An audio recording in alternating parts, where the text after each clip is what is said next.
Love reptiles? Don't miss this. If you're passionate about reptiles, amphibians, and everything cold-blooded, Reptiles magazine is a must-have. Each issue is packed with expert care tips, stunning photography, and the latest news in the reptile world. Whether you're a seasoned herpetologist or just starting your reptile journey, this magazine has something for you. Subscribe today and stay informed on the best ways to care for your scaly friends. For only $14.99 a year, you can step outside your algorithm and get exposure to things that you wouldn't normally see or learn about. My family reads Reptiles magazine, and you should too. Visit subscribe.reptilesmagazine.com to get started. This is the Expert and the Idiot podcast. If you like the show and you'd like to support us, there's a link to our Patreon in the description below. Some benefits include getting access to new episodes up to a month in advance. There's also links to USARK and USARK Florida. If you're not already a member, please sign up. Enjoy the show.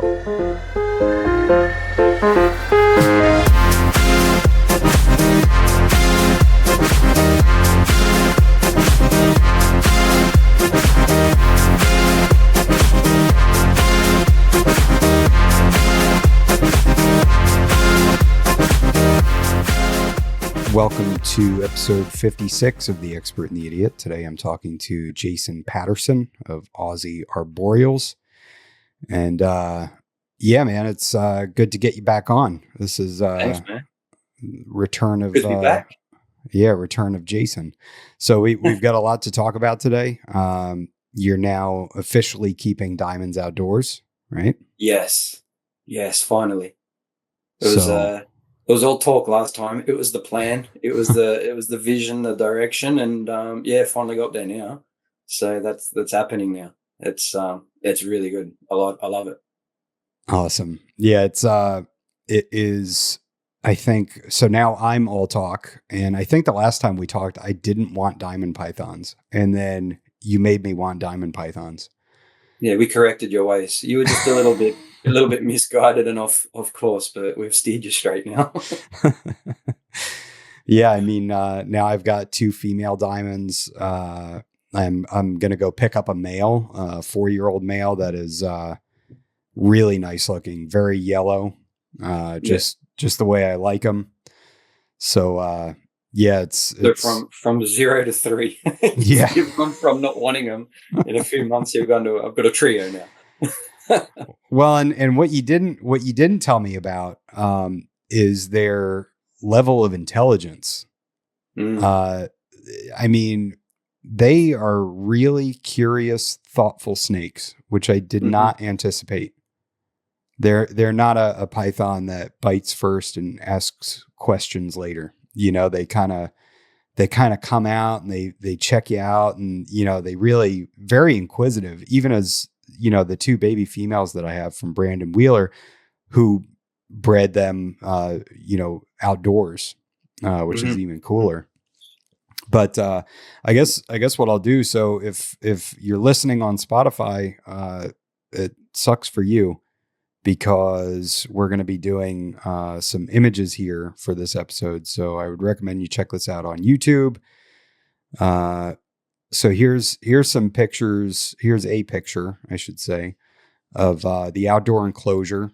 So what are the dimensions of this in feet? Your first question is advanced mathematics. Let me just do some calculations. Meters are okay. You can do meters. I'll give you both. I'll try and give you both. It's 3 meters wide, right? Okay. From left to right, 3 meters. What's that? 10 foot. 9 foot. And then 1.6 from front to back, which is 5 1/4, I think, something like that, 5 1/3 foot.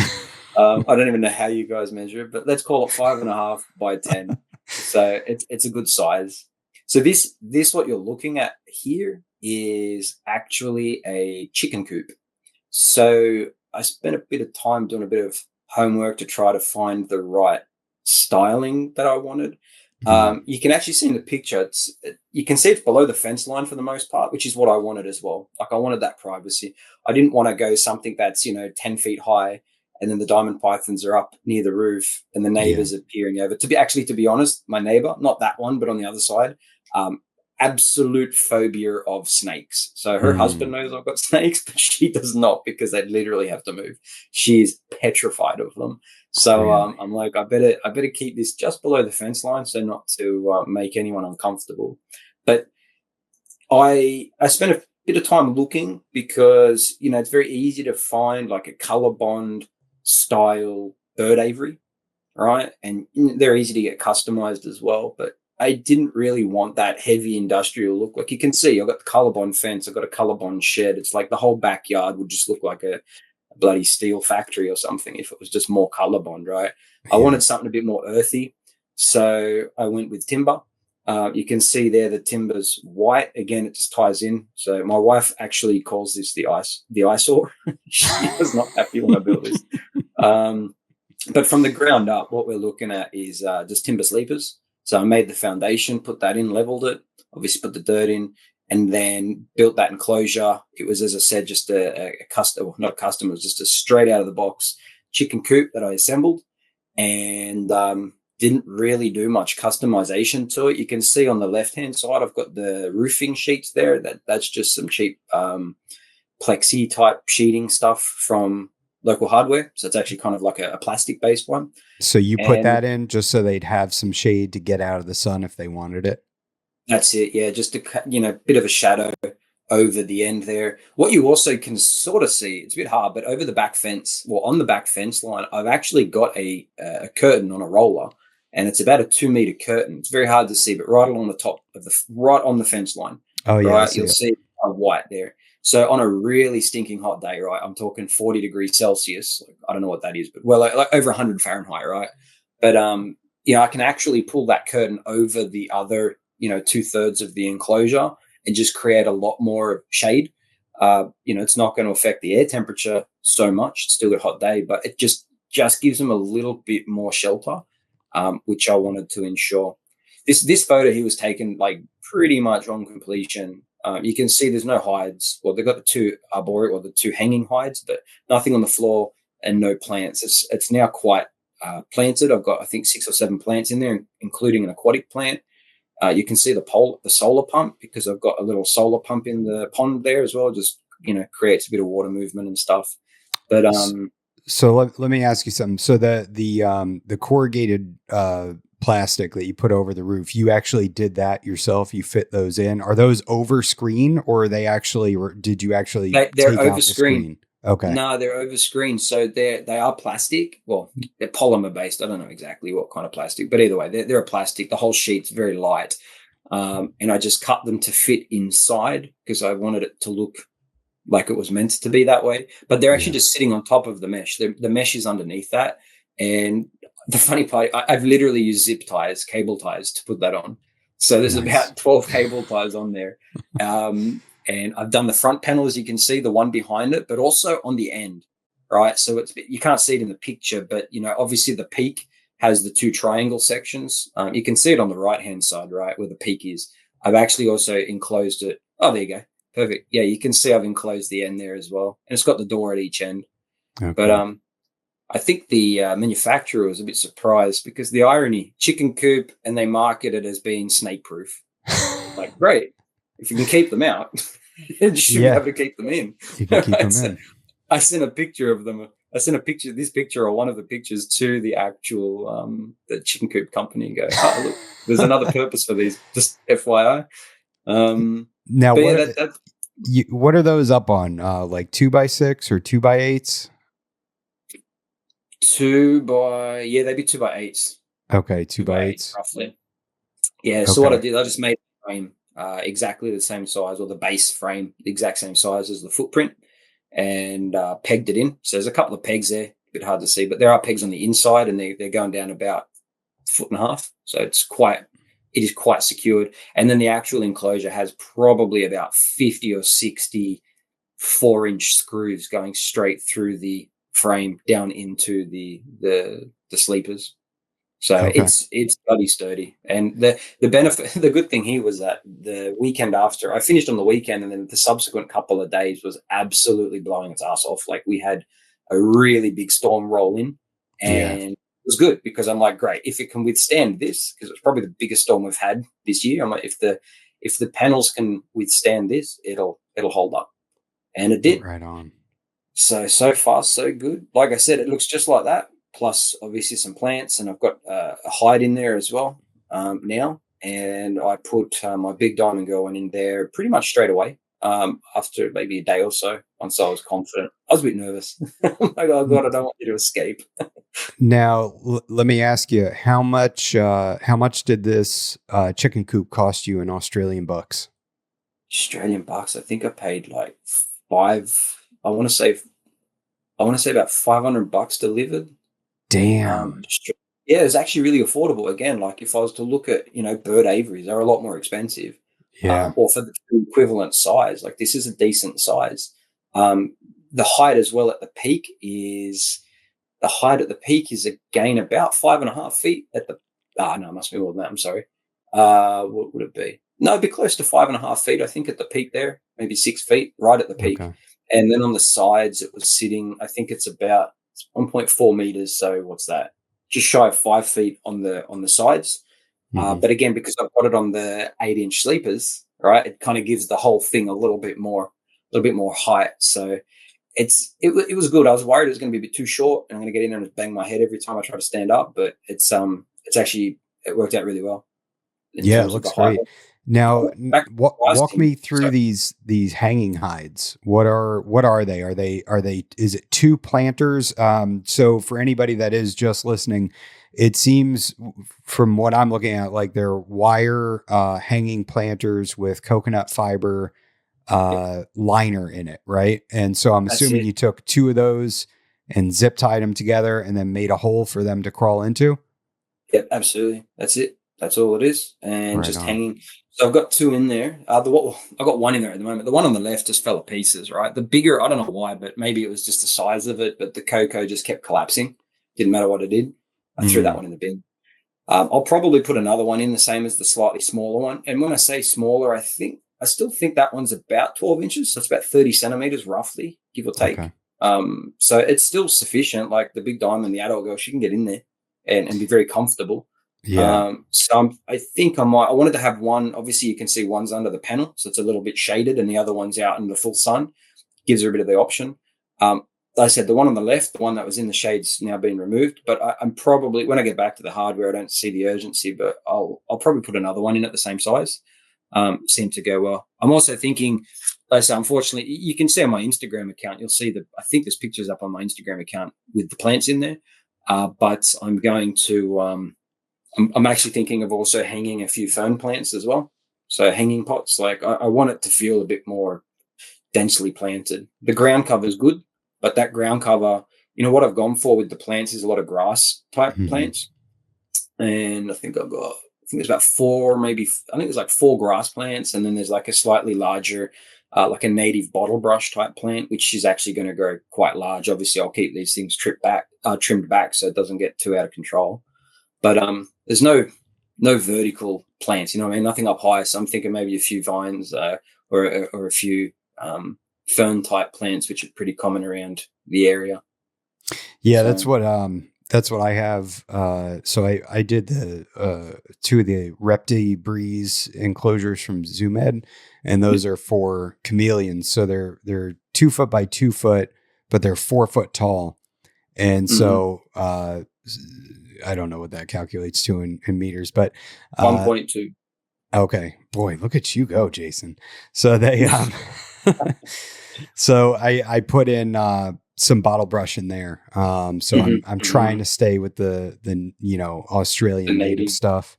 Yeah, it seems like spinifex grass is a native Australian grass that I want to try to get a hold of. Not too easy to source here, at least not at the nurseries I have around.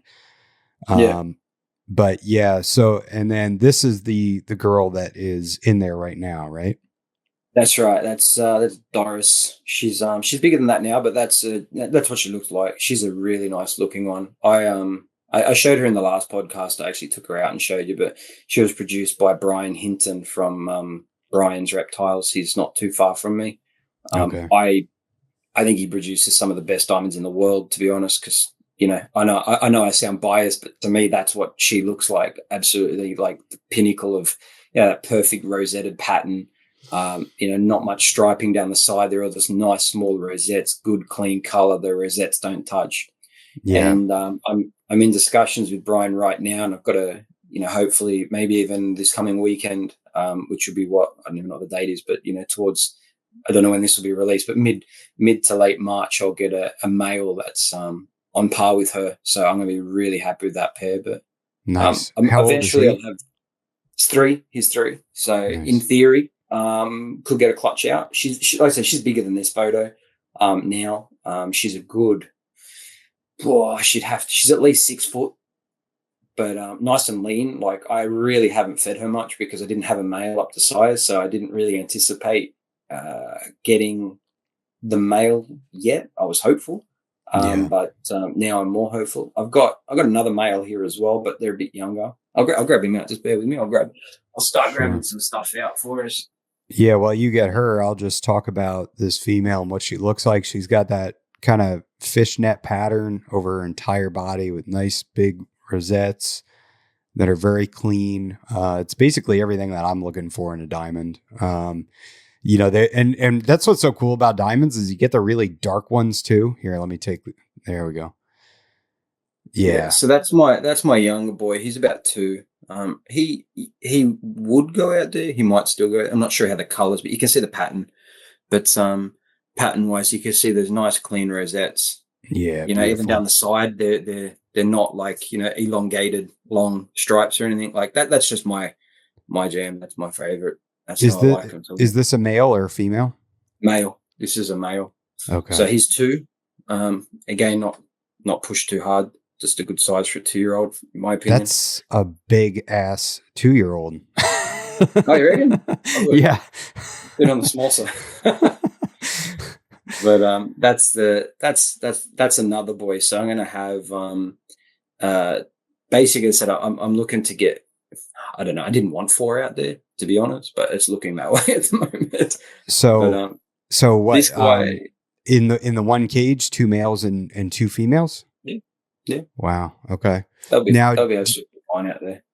Do you have to worry about anything with the males like fighting each other? As well. You might have seen videos and stuff online of like the mating balls and stuff. Mm-hmm. Where people have come across like one female diamond with like 3 males wrapped around her. Mm-hmm. It's not uncommon. Like they're kind of interesting like that. Like they don't. It's not to say that they probably don't combat a bit, but of course you keep your eye on it. Like I'm not just going to throw them out and just go, that'd be fine. No, there'll be an introduction period and stuff. But this boy here is he's 2 now, and he will go out. 1 second, sorry. Yeah, no worries, man. I'll grab. Yeah, so I mean, you see a lot of diamonds that are a lot darker. It's crazy the variation that you get in their pattern. Yeah, exactly. Man, dude, that I really like, where there's that beautiful fish netting and then that dark border, the black around everything. Oh my God. Yeah. The contrast is bananas, dude. Yeah. She's very lovely. Yeah. You guys are doing diamonds right over there. Got a lot to pick from, I suppose. Yeah, they're not all that expensive either. In fact, they've kind of gone up in price. They're one of those species I think that's held their price really well. These days you can actually end up paying a bit more for a diamond than what you might have 10 years ago. It's not uncommon to pay $500, $600, $700. Like, I'll be honest, this girl here, when she was younger, she was priced at $800 as a hatchie. That's so stupid. That's pretty expensive for here. Obviously in the US it's different, but it's very expensive when 10 years ago you're picking them up for $200-$300. But I think they've just grown in appreciation, especially with a lot of the morphs and stuff that's out now. The pure stuff, it's harder to get a hold of, right? It's not that it's not there. It's just that there's a lot more variety in terms of the combinations people are producing. I'm a purist. I like all my pure animals, but it just means there's probably fewer things, and the high quality stuff still fetches some good coin. So this girl's she's 12 months old. Oh no, what are we in? March? So she's probably about 14 months. Okay, she's about 14 months old now. And she'll probably end up maybe next year, like outside, that is. I don't want to put her out. Probably, I wouldn't want to put her out until she's ready to breed. Just Okay. in case, like my goal is not to breed the diamonds. My goal was to have a nice outdoor enclosure with some nice diamonds. I just kind of started getting too many diamonds. Right, so it happens. But you can see, so she'll go out there, and then eventually I'll have the two pairs. So this girl, her name's Saffron. Hmm. I think it's obvious why. She's quite yellow. Yeah. So Saffron, and then the male you just saw, and obviously Doris, who's already out there. So there'll be those three. And then, as I said, I've just been offered a male from Brian, the guy who produced Doris, the big girl that's already outside, and can't say no because that male looks exceptional. But this Now, girl, man, her yellow, surely I'm very confident it's not coming up on the camera, but she is yellow as. yeah. Yeah, The she pictures on looks, my Instagram show it pretty well, but yeah, she's she, clean. you can see, I mean, that's some incredible looking animals. So what's your plan as far as winter? When the temperature drops, what do you plan on doing as far as, are you going to let them experience the full force of winter? Are you going to just take them off food before winter comes in the fall, let them go through winter and let them find where they want to bed down, uh, or where they want to bed down? Or are you just going to are you going to offer them a heated hide or something warm for them to retreat to get away from the cold? Yeah, no, good question. I've put a bit of thought into this, not as much as I should because it's getting close to winter. But I'm not going to offer a heated hide. I will offer a very insulated hide. In fact, what I'm actually thinking, I haven't done a lot of thinking on this, but what I am thinking, so what I've got in there at the moment is a foam esky. All right. So she's got a foam esky in there. It's What black. is that? It's nice and thick. Foam as in guys, I don't know, what would you call it? Like just an esky, like a cooler box. Oh, okay. Yeah, yeah. All right. Yeah. So a cooler box. Um, so I've got that in there now with a hole in the side so she can get in there. Now, of course, at the moment, that's the same temperature, air temperature as outside, right? But the surface temperature will heat up nice. The box I've got in there is black. So it gets quite warm to touch on the outside. But Hmm. again, that creates a little bit of an incubator type sort of situation on the inside of it. Haven't got any substrate in that box for her yet, for Doris, that is. But what I'm actually thinking is, I was watching, someone had a video up not long ago about blue tongues and how they're keeping their blue tongues outside, right? Ron St. And Pierre. was it? Yeah, and it Yeah. was the bags of Mulch. soil, right? The potting. Yep. That's it. Yeah. So I'm like, oh, that's not a bad idea. I could just throw mulch in the bottom of it, like a good layer of mulch, Hmm. and then that the properties of that will probably actually generate a bit of heat, right? With all of the bacteria and stuff in there. And it's all beneficial stuff. It's nothing different than what's on the ground already in the enclosure. So I was thinking maybe that, and Well, he throwing some actually straw or he something takes over the it. bags of like Yeah, he black just cuts the mulch, slit. and Yeah. yeah, and he'll put it on top of the hide, and then during the day it absorbs all that heat, and then Yep. it keeps the hide hot all throughout the night. So yeah, that's actually kind of spot on what I was thinking as well, Yeah, for what because I'm gonna do. I don't want to run electricity out there, right? Like again, just for some location, I guess, reference. Like I'm in Sydney, Australia, right? Yeah. They're found north of Sydney, they're found south of Sydney, they're found in Sydney, they're found inland of Sydney, right? You can get diamond pythons. Well, the closest I've ever seen a diamond python is about 25 minutes up the road, up in around Richmond area.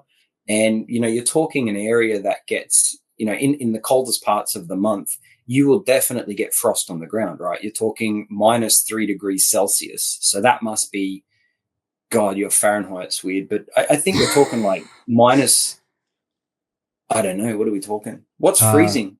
32. 32 is freezing. So we're talking like 20. Yeah, 20 to my 25, like that's a nighttime drop for a diamond python in some of the areas that they're found, right? And again, it's not an all year round thing. It's just in kind of the coldest parts of winter. So, I don't get below freezing here generally, right? It'd be very you said exceptional. -3. degrees Celsius. Yeah, Yeah, like so that's that like would be that is the coldest nights. that's like 27 Fahrenheit. Yeah, there So you go. so So wow, yeah, that's real so cold. they're living up the road, and on the very rare, like I said, that's not an every night occurrence, right? Like, but 0 degrees, Sure. 1 degree Celsius, so you're talking 32, 34. That's not uncommon at all during winter. And you'll find diamonds in that range. Now, of course, they're taken to log hollows and burrows and whatever they can kind of get into, and they're staying warm, right? Maybe inside the trunk of a tree where it's copping the sun during the day. But again, air temperature is still cold. So rather than running heat, I'm just looking for kind of a natural way to, as you said, like with the potting mix type stuff, the mulch. What's a Yeah. nice natural way to help generate some heat, to absorb some heat? So, like I said, the cooler boxes I'm using are black, right? I can tell you on a hot day, they're hot to touch, right? Yeah. Inside gets nice and warm, nice and toasty. So that's going to be great in winter. So I'm still playing around with this. I'll figure it out soon enough. We're getting some really cold days, right? It's really weird. Like on the weekend just gone, it was nearly 40 degrees Celsius. So again, I'm sorry, I don't know what that is. It's going to be about 100. I think it's about 110. 104. 104. Okay, geez. So yeah, 104 Fahrenheit was the weekend. But today is 22 degrees Celsius. So nearly half that. So it's that must be about 75, for example. So quite a fluctuation. Which, Right. it's funny. That's literally what we're going through right now as we're coming out of winter and coming into spring. During the day, it might be 86 Fahrenheit. And then at night, it's dropping down to, the low to mid 40s. Right. Yeah. So we're getting a lot of swing, where it's just all over the place. Now, I don't want to put my females out yet, and here I'll actually show you those. I'll bring up my outdoor enclosures that I've been working on. Yeah, So nice. these are the so these have the bottle brush in them. They were like $15 a piece. All those branches are just oak branch that I cut down from trees around my house. I got corrugated plastic from Amazon to line the bottom of the reptibrees, and then filled that with mulch and just around the pot. And then I've got some cork hollows in there, and I plan on actually securing these branches a little bit more, and putting cork hollows up in sort of elevated, so they can go up to a hot hide, or they can go down to the cooler hide down in the mulch. Yeah, nice. No, I think they look good. Perfect. Thanks. Appreciate it, buddy. But they don't mind the cold temps. One of the things that I've enjoyed watching, like it took Doris, the big girl, probably took her a couple of weeks to kind of get used to it. She's lived inside, everything's kind of been very optimal, or at least optimal as far as I'm concerned. In a box. But put her outside, temperatures are fluctuating, stinking hot days, really cold days, miserable rain, all of the above, right? And she's already experienced all of that just in the last few weeks. And just watching her behavior, man, I love it. Like, you think about it, you keep them in a box that's 4 foot by 2 foot by 2 foot or something as they're getting bigger, right? And then she reaches side, she goes outside, and suddenly she's got nearly 8 foot of vertical height. And it's kind of like when I was watching her climb for the first time, I don't know, it was just a good thing to see. It's like, wow, man, she's experiencing like a natural, environment, and the heights, and the behaviors just started changing. She's still chill as, right? You can go out there and just touch her and pat her and stuff. In fact, I find her to be less jumpy, less jerky. Like when you touch her, she's less kind of twitchy and, scared of it. But, on the really hot day the other day, as you'd expect, I suppose, from a diamond, man, she was just in the pond. I walked out thinking, what's she doing today? 39 degrees Celsius. Where is she? It's hot. I needed to check to make sure, do I bring that curtain over the top that I was explaining to give her a bit more reprieve and get away from the direct sun? No, I mean, she's just in the water. She's just sitting there with her head up on the rock in the water. The rock, her head was almost hot. It was hot to touch, but she was just resting her head on it, right? She's like cooking like an egg. But the rest of the body, like we're talking 90% of the snake, is just completely submerged in the pond. Dude, that is wild. I wonder what the temperature of the water was. It was cool. Like, if I had to check, like, think tropical fish tank, really, it's probably like high 20s degrees Celsius, So just room probably temperature. about right. Yeah, exactly. So she looked happy, man. She was chill as. And then as soon as the temperature, obviously the evening the evening temp dropped a little bit. It was still a hot night. Then just super active for the rest of the night, just cruising around. And I go out there with a flashlight, and she's like up on the top rafter or just climbing around and stuff. And it's nice to see that behavior. Oh man, dude, that I'm jealous.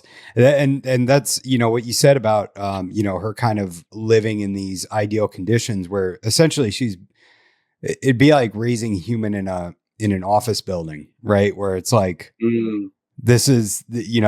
You're not going to sweat, you're not going to get cold. It's whatever you want, whenever you want it. You can warm up if you want, you can cool down, there's no extremes. And that's kind of why I'm just chomping at the bit. I want to get my girls out in those upright enclosures on the patio, and just let them start experiencing it, and let them go, just start working through it. And yeah. Now, how long has she been out there? How many weeks? It's been a little while, right?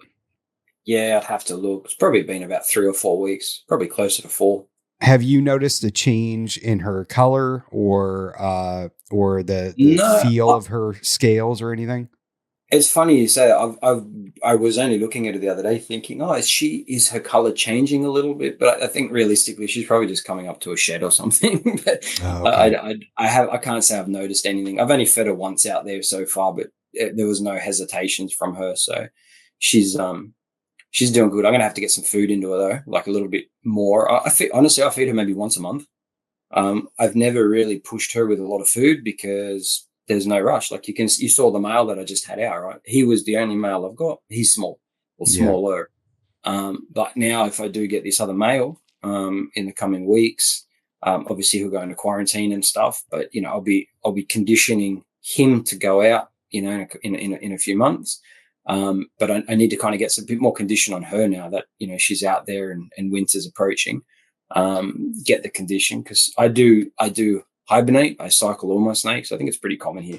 Everything, everything goes through a winter drop. Well, breeding stuff, adults go through a winter temp drop. They go off food. I fast them for, good 4 months.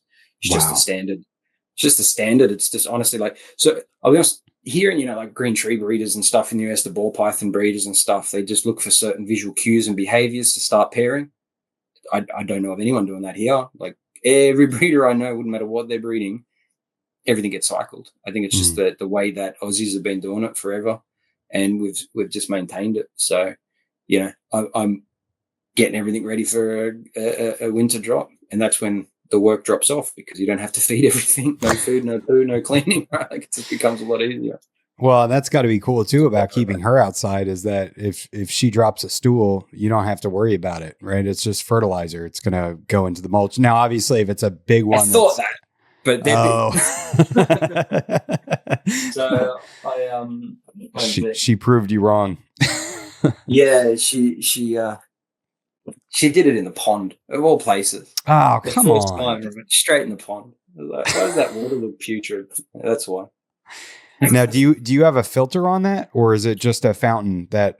Just the fountain. Again, I'm trying to keep it simple. I don't really want to be doing a whole lot of maintenance. So when the funny thing is that the couple of times she's gotten in there, she's managed to kind of knock a rock. So the first time, I put her out there. The very next day, pond was empty. I'm like, what the heck's happened, right? My son woke me up. Daddy, the pond's empty. I'm like, sure, mate, go away. Like, I thought he was just trying to wake me up and be silly. Yeah, sure. As if the pond's empty, like nearly 200 liters, right? And then sure enough, when I get up, I have a look. I'm like, oh, crap, it's empty. She'd knocked the pump over. So the pump, when the solar panel came on with the sun, all it did was to spray the water straight out of the pond until the pond was empty. And then so what I did then is I put rocks around the back, like, good sized sandstone rocks on top of the pump to ensure that it can't be knocked over. That worked, but she managed to knock one of the rocks, which adjusted the dial, which turned the pump to full pressure, which meant that despite it taking probably 12 hours to empty, sure enough, bit by bit, the water level just kept incrementally dropping until it was empty. So, but she's diabolical. Yeah, I know, she's creating work, but I don't particularly mind. It's the way I've got it, I just stick the hose in. Yeah. Just grab the garden hose and just flush it with water. The other day it was looking a bit putrid. She'd done her business in there. and I just got a bucket and just ladled it all out and just flushed it all out and filled it back up. And that was the day. That was literally the morning of the day she spent most of the day in that pond because it was such a hot day. So I'm glad I got out there and saw that it was putrid because I could just flush it and give her a cool spot to hide. Now, how often do you plan on changing the water out? It's a good question. So far, I'm doing it at least a few times a week because I've got algae growing and like nothing bad. But the other thing I want to avoid as well is like mosquito larvae and stuff like that, right? Like I'm just thinking and it's so easy. You just stick the hose in and let it run for a few minutes, right? So it's so easy just to flush the pond. Give it okay, so you're just putting the hose in and just letting it overflow. Just stick the garden hose in and let it go. Yeah, that works. Just keep it easy. All that's happening is the water's coming out and watering the plants. And how many liters did you say that was? You said it was 200? I think it's about 180 liters.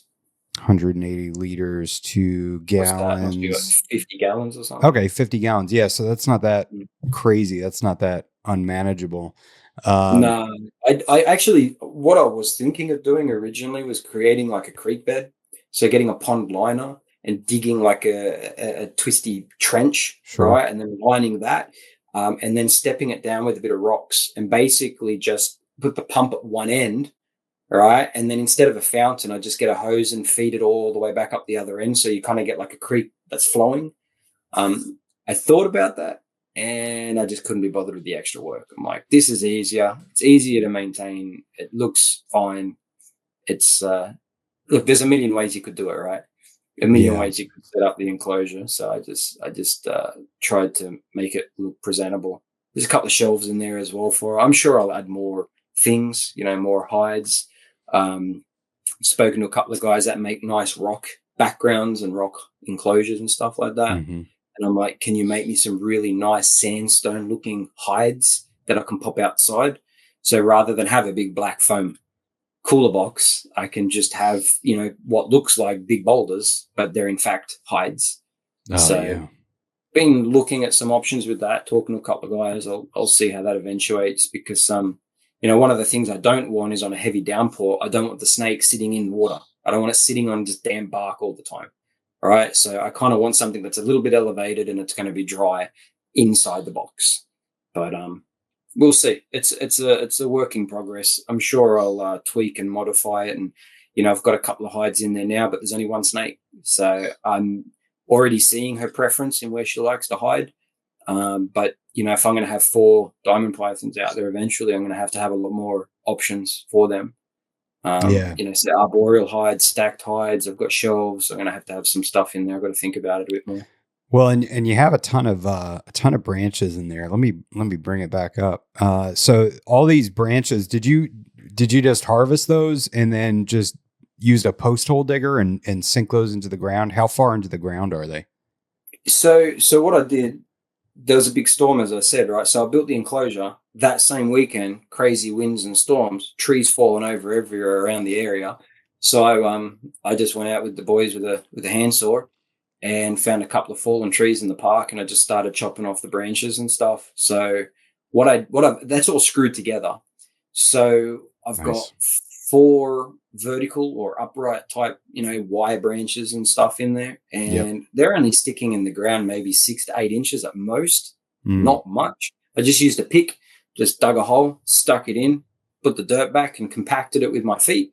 And then did that in a few spots. And then all of the horizontal branches and things going from one to the other, that's all screwed together. That whole thing is just one big screwed together, conglomerate. So there's no knocking it over. There's no chance of it falling because any branches that are touching, they're screwed. So it's all fastened together. So it's very sturdy. I did think about digging it a bit deeper and then concreting them in and stuff, but, I didn't want to create more work, but I also didn't want to create more mess.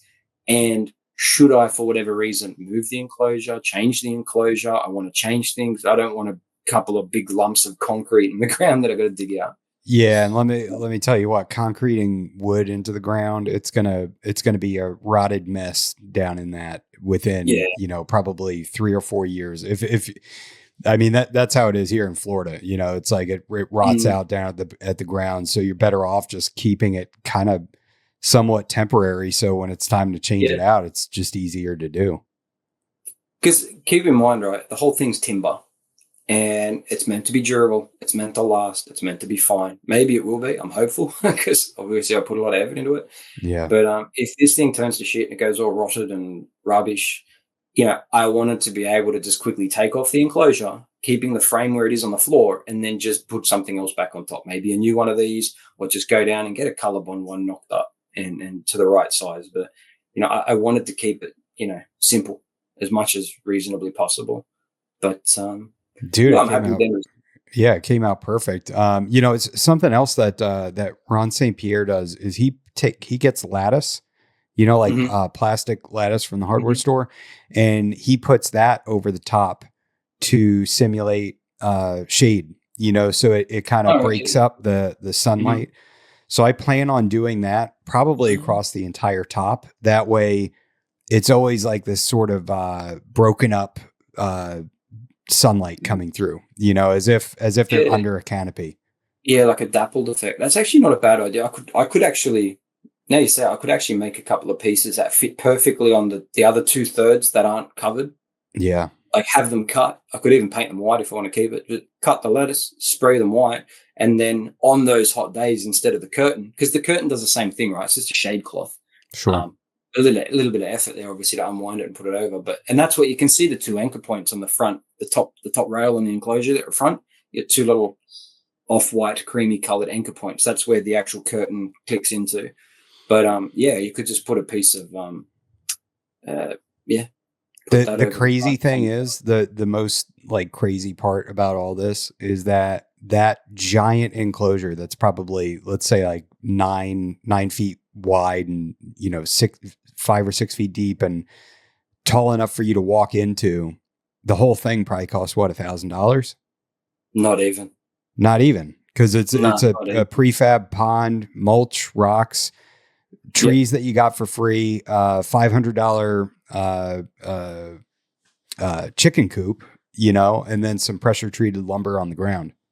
Yeah, I honestly think the total price of that build, probably excluding the pump, right? The pump's a bit disproportionate. The solar pump was not cheap, obviously, but you know, it's not necessary, but it is a feature in there. But minus the pump, the whole thing would have been under 800 for sure. Wild. Like, isn't the bags that crazy? Of mulch, I used 5 bags of mulch. The mulch was like $8 a bag, right? All of the rocks that you see, every bit of sandstone. I didn't buy that. You know, I actually just went to Facebook and I just looked for sandstone rocks. And there's a few construction sites around saying free rocks. I just went and picked up some sandstone rocks, right? So the rocks were free, the sticks were free. You know, the space was mine. So I got some sleepers, the enclosure. I mean, man, it wasn't much. It was a few weeks worth of work there, but honestly, it wasn't even hard work. Like it wasn't easy in the sun, but in terms of like, technically challenging, this thing just threw together in. I reckon I built the entire enclosure itself in maybe an hour and a half, 2 hours tops. It screwed together easy. That's awesome. Put together. So yeah, but it worked out well, and I'm looking forward to. Like I said, I'm going to have 2 males and 2 females. They'll probably all end up out there. And we'll see what happens. I don't want 2 clutches a year though. So that's the irony. I've just got 4 diamonds. I'm going to have 4 diamonds that I really like. So we'll see what happens. That I was even thinking of having another enclosure inside, like in my room, like just having an enclosure that I can bring a single female in, you know, just for those few months in the year during the breeding period, right? So I can be like, okay, if I have both girls out there, I might get 2 clutches. But if I bring one inside, well, she's not going to get knocked up, right? She's not going to be accessible. So maybe I'll do. There's nothing wrong with producing 2 clutches. I just, I don't want that many. I don't want that many babies. I don't want that much work. It kind of takes it. Listen, this here was just something I've wanted to do. I used to keep and breed lace monitors outside. And ever since having things outside, I've just wanted to do it again. But this is good. It's fun.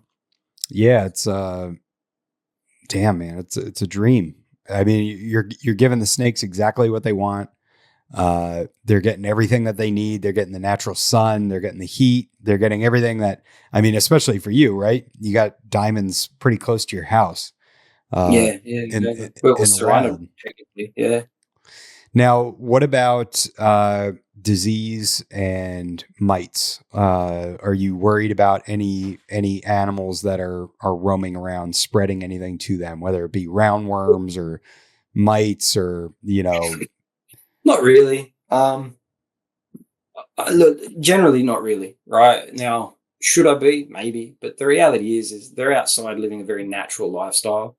I think for me, the primary thing is like my backyard's pretty bare. Like what you see there is what you get. The rest is just grass. What you can't see on camera is just grass. Yeah. I keep it well mowed for the most part as well. Like it never gets long. Actually, what you can see there is probably the longest it ever gets. I can see the edges when it's done. But that's kind of as long as the grass gets. None of my neighbors have dogs or cats or anything like that. And we used to have a hedge there. We used to get some possums and things, but they're kind of now in the neighbor's yard because we don't have the hedge there anymore. Okay. So look, is it a possibility? Of course, right? Like there's always the risk of something, but I think that just comes down to being observant, watching the snakes, and making sure everything's okay. They're feeding well, they're behaving normal, they're going in the water on the hot days, they're not in the water on the freezing cold days. Perhaps just as long as they're behaving correct, I think I'll be good. But I still go there and get her out. I probably interact with her a lot more now, but I don't handle her as much. I just kind of go in there and I'll give her a little bit of a pat or something just to make myself happy. I know she doesn't like it, but that's just kind of. But I took her out the other day and put her on the grass, and she just slithered around for a while and liked it, and then I just put her back in. But I genuinely think, I hope she's happier in there. She would be much happier in there than whatever enclosure I give her, just purely because of the size. Oh, yeah. Naturally, the snake has to do a bit more work now, right? Like in terms of regulating and that, it's not like here's your hot spot and here's your cold spot. It's like, well, today's cold and wet. Suck it up, princess. That's life, right? And today's a stinking hot day or something. Like, well, get in the pond if you don't want to get hot, right? Just be wild, like let's bring those natural instincts back and stuff. So so far so good. Do other guys in your area or gals keep diamonds this way outdoors? Probably. Wouldn't surprise me. I know, like I said, I know the guy I got him off. He keeps them outside. Really? And he breeds them outside and everything? Yeah. Absolutely. Now, once you get eggs, there's a fair few guys. Yeah, that's a good question. What am I going to do with eggs? That's a good question. Are you going to incubate them, or are you going to try out maternal incubation outside? I've thought about that. I haven't thought about it for a while. I think I'll give her a go outside at least once. I don't know when. I don't know why, but I just think it'll be cool to just see it done in a natural outdoor enclosure. Let her do her thing. Oh, man. Yeah, you'll have to get a camera on the eggs though, so you can make sure that when they pip, you're out there to collect them. Yeah, I'd have to probably reduce the amount of hides and just kind of force her into one lay box where the only entry is like, this far up or something where the babies just couldn't possibly get to if they hatched. Yeah. I don't know. Look, realistically, I'll probably just throw them in an incubator the first time, but knowing me, eventually I'll be just like, yeah, give it a go. Like I said, breeding the diamonds, it's just kind of, it was never my intention. I just ended up with a few, and I'm not unhappy with that, but the intention is not to just pump out clutches of diamonds and be some big diamond python breeder and stuff. I just want to watch an animal be, as native as possible. So I'm looking forward to it. We'll see what happens. Yeah, man, that's so cool. Before I forget, do you happen to know, like what the dimensions are of the mesh? Yeah, they're 1 by 1, so 1 centimeter by 1 centimeter. So what's that? I'm gonna find 3/8 of an inch, maybe. God knows. 0.4 inches. 0.4. Yeah. Okay. Yeah. So I wasn't far off. Yeah. Yeah. No. Yeah. You were pretty damn close. So yeah, that's the gap. The gap in the mesh is not my problem. Actually, it's the gap under the door. Okay. So, naturally an enclosure like this has to have, allowances to have the door move quite freely, right? Mm-hmm. And what I'm finding is that the door, especially on the right-hand side, is probably about, uh, she's got no chance of getting out, but close to what we're looking at its worst point, probably about Quarter that, inch. about 8 millimeters or something. Oh, yeah, maybe a third of an inch. Yeah. A third of an inch is that. So that's why the male that I had out, in theory, he'd be fine. But I'm just nervous because I'm like, there's that one gap under the doors that are a little bit bigger than what I'd ideally like. You know I what they could have? I could put something there, but then I'm like, I could just keep him inside for an extra few months as well. And once he's too Yeah. big, I mean, if you wanted to put them out, they make the doors swing out towards you, right? yeah, yeah. So that for like patio doors here in Florida, they make like an aluminum strip with a bit of rubber on the bottom, and you can Yes. just Yeah. screw that right on. So I mean, that would probably cover that right up. Yeah. I thought about those things, like what I could put there. There's plenty of options, but like I said, I could just leave him inside for an extra couple of months, get a few more feeds into him, and he's just going to be too big. So I think he's too big now. As in, I don't think he could possibly get out, but I don't know. There's no rush. There's no rush. Do you think that you might expand this and end up with more outdoor snake cages, or do you think that No. no, just the one? That's all your No. wife is going to allow. That's true. No, I don't like. I think I said it last time. I've probably got too many snakes at the moment already. Yeah. Just in terms of what I enjoy and my passion, I also look at it as like, oh, when's the last time I fed the snakes? And I'm like, oh crap, I don't remember. Or when's the last time I changed the water bowl? Oh crap, it's been a week. And it's like, man, I've just been too busy. And because, if you got one or two water bowls, a change, right? It's nothing. It's like, oh, when's the last time I changed the water bowls? Doesn't matter. I'll just go do it now. Yeah. It's only going to take me a minute and a half. But when you've got a lot more water bowls or you've got a lot of rodents to thaw out, it's like, oh, it's a lot of work. I'll do it tomorrow. I'll do it tomorrow. Yeah. I'll do it tomorrow. And then before Yeah. you know it, you're like, you know what? I got too much work on my hands. So, I'm not scaling down now. Not at the moment, but the plan is to reduce a little bit on the spotted pythons. Focus. So I definitely, absolutely will not have more than 4 diamond pythons. That's 2 more than what I planned on getting. Yeah. Right. Not counting babies. You're talking 4 adults. Not counting babies. That's right. Yeah, we're talking adults. That's right. So babies are a different thing, right? Although there's still a lot of work. I tend to find I don't know, looking after the babies just comes like naturally. Like it's kind of like, oh, I've just got to go feed the babies, and it's like no dramas because getting them feeding and knowing that they're established, watching them grow. But then when it's like, oh, I've got to feed the adults, you're like, oh man, that takes a long time to thaw all that food out, right? Pinkies and fuzzies and they thaw out in a minute or two. Rats can take a good half an hour or an hour, right? So now for adult diamonds is absolutely going to be the most I have. Even that, as I said, I had every intention of just having a pair out there. That pair was going to, at one point, it became a trio just because I had the extra snakes. And then now I've been offered this other male that I've been kind of chasing for a couple of years, to be honest. And now the option's there. I'm not going to say no to that. But that's literally it. And getting that male makes me think, oh, do I sell the male I got here? Yeah.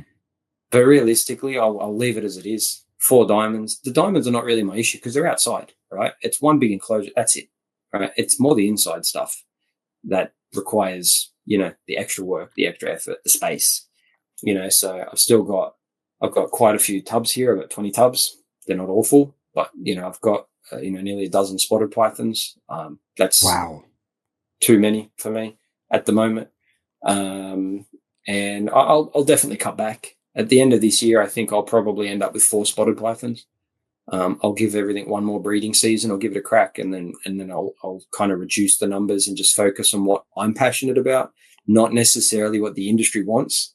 You know what I mean? Like I think we fall into this trap of going, oh, everybody wants this morph or that mutation, and it's worth a good bit of coin. So let me focus on that.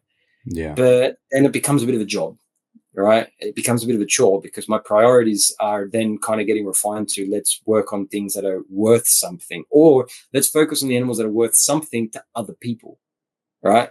Everybody loves it, therefore they're going to sell. So let's work on them. And that for me personally, I just it takes away a little bit of that passion, and for me, it's very easy to see which animals I'm passionate about, because it's like, well, which enclosures do I go to the most? Which Yeah. animals am I touching and handling the most?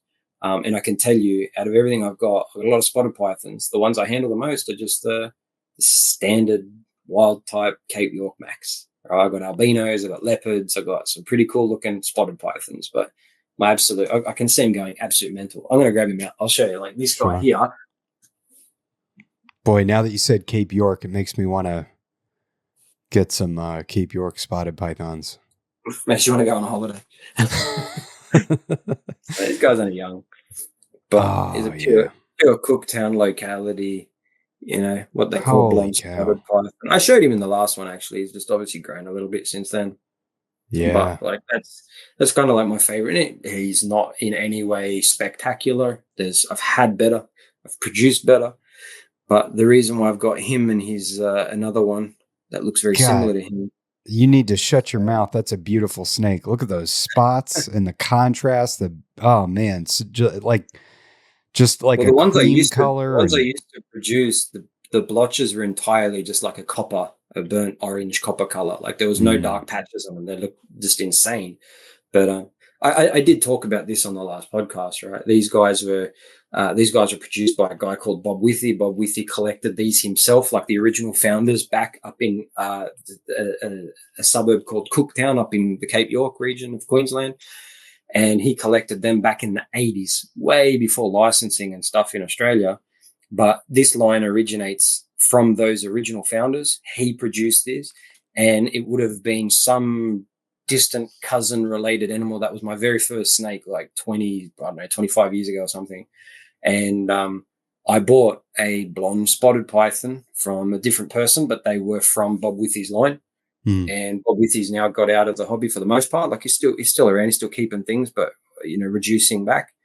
And I had the option or the opportunity to buy a pair from him started last year, and I couldn't say no, because I'm like, man, to get the original line that I had when I got into the hobby when I was a young kid, from the original guy who established the line, we went out and got them. It's one of those legacy lines that I think there's a few around. Like there's nothing unique or special. Right? There's a lot of people with these, but for me, it was just more about, this is cool. Not only do I get to keep them, I get to buy them from the man who caught them himself, right? Like tracing it back to the bush. So, but out of all my spotted pythons, man, I got albinos, I got leopard albinos, I got all sorts of some crazy stuff here that's really pretty. This is my favorite one. I have I've got a trio now. Since we last spoke of spotted pythons that are striped. They have the genetic stripe. Yeah, nice. And I think the male was outcrossed. He's not as strong of a stripe, but the two females are directly from Ryan Young and very, very strong stripe down their back. And God, I love them. And they are like such little spazzy babies. They've got so much fight in them that it's adorable. But as they get older, they really mellow out, and to the point now where my female moved into her enclosure. It's 3x2 by 1.5 tall, and she's loving it in there. She's constantly cruising around. She uses all that space, goes up in the branches. I'll open the door up, and she just comes over. She doesn't latch on to me like she did when she was in a tub. It's a much better interaction now. Yeah, so you make a good point. Like that's actually the plan. When I said I'm reducing, especially the spotters, it's because of that. I'm not like nothing against tubs. I just don't want to keep adults in tubs anymore. I find them boring. Yeah. It's not. I don't run a farm here. You know what I mean? Like it's not a production house. It's a hobby. So I want to be able to see and interact with these guys. And these particular snake here will be in a 3x2 by probably 1.5, something like that, as you just said, similar to the size behind me. There are the green tree python enclosures, but these will be in something like that. Because the reality is these guys are the same size as most of the greens anyway. Like Aussie greens don't get big, right? So these are the ones that I'll be keeping. I'll be reducing to probably just 4 different animals. And I think I say it probably prematurely, but I think I'll get rid of all the albinos and things like that because they're pretty snakes. There's nothing wrong with them. They're awesome. I just prefer this. Yeah. And I want to keep what I like, not what other people value. So I think that's an important distinction. But these are what I'll cut down on because I've just got a lot of them. My favorite thing is probably these guys here, obviously, and then obviously the diamond pythons, which is again keeping them for the outdoor and setups, which I really like. Probably one of my favorite species is the rough scale pythons, as I think I made clear last time. I can get them out in a sec. But and obviously the greens, I want to focus on breeding green tree pythons because there's nothing prettier, in my opinion, as far as babies go. Like, let's change the topic. This guy's just egging me on to. Well, here, before we take him out, let's show. So these are the parents here, right? That's it. Yeah, pure Aussies. You have the female on the left there, the bigger one. That's actually when she was ovulating, or probably just after the ovulation. But you can see the lump on the left, right? Like on the far left, huge swell there. She's got eggs in her. She was ovulating about there, and then on the right hand side is the male. All my green tree pythons are Australian green tree pythons for now. Obviously in Australia we're only meant to keep Aussie species, but most green tree pythons I wouldn't say most, but probably most green tree pythons in Australia are mixed, with New Guinea blood that's been brought in over the many years. But again, being a purist, these are my favorite. The Aussies, there's a few other pure lines around as well of New Guinea type stuff. Like there's some really pretty sarongs being produced by a couple of guys, and Daniel Boswell or Condro Bos, he's got his Kofiaus as well, which are the yellow ones, which I'm very keen to get as well. So they're the things that are at the top of my list as far as greens go. But I want to produce greens not because, well, look at them, pretty snake. They display like the best. They're always visible, and the babies are just gorgeous, right? Like these little yellow banana things. I have a preference for yellows. I know in the designer scene, obviously the red ones are going to be more likely to produce some hectic colors and onto genetic changes and stuff, and that's really cool. But the designer scene in Australia is not where it is in the US, obviously, right? We're way off that. And I have no doubt that if we get to the point of, I saw, you had Bill Stiegel on the other day, right? So like when we get into that caliber of animal in the designer world, like that's a different kettle of fish. And I'll be chasing those crazy reds and maroons and all sorts of things because I'm like, I need some of them too.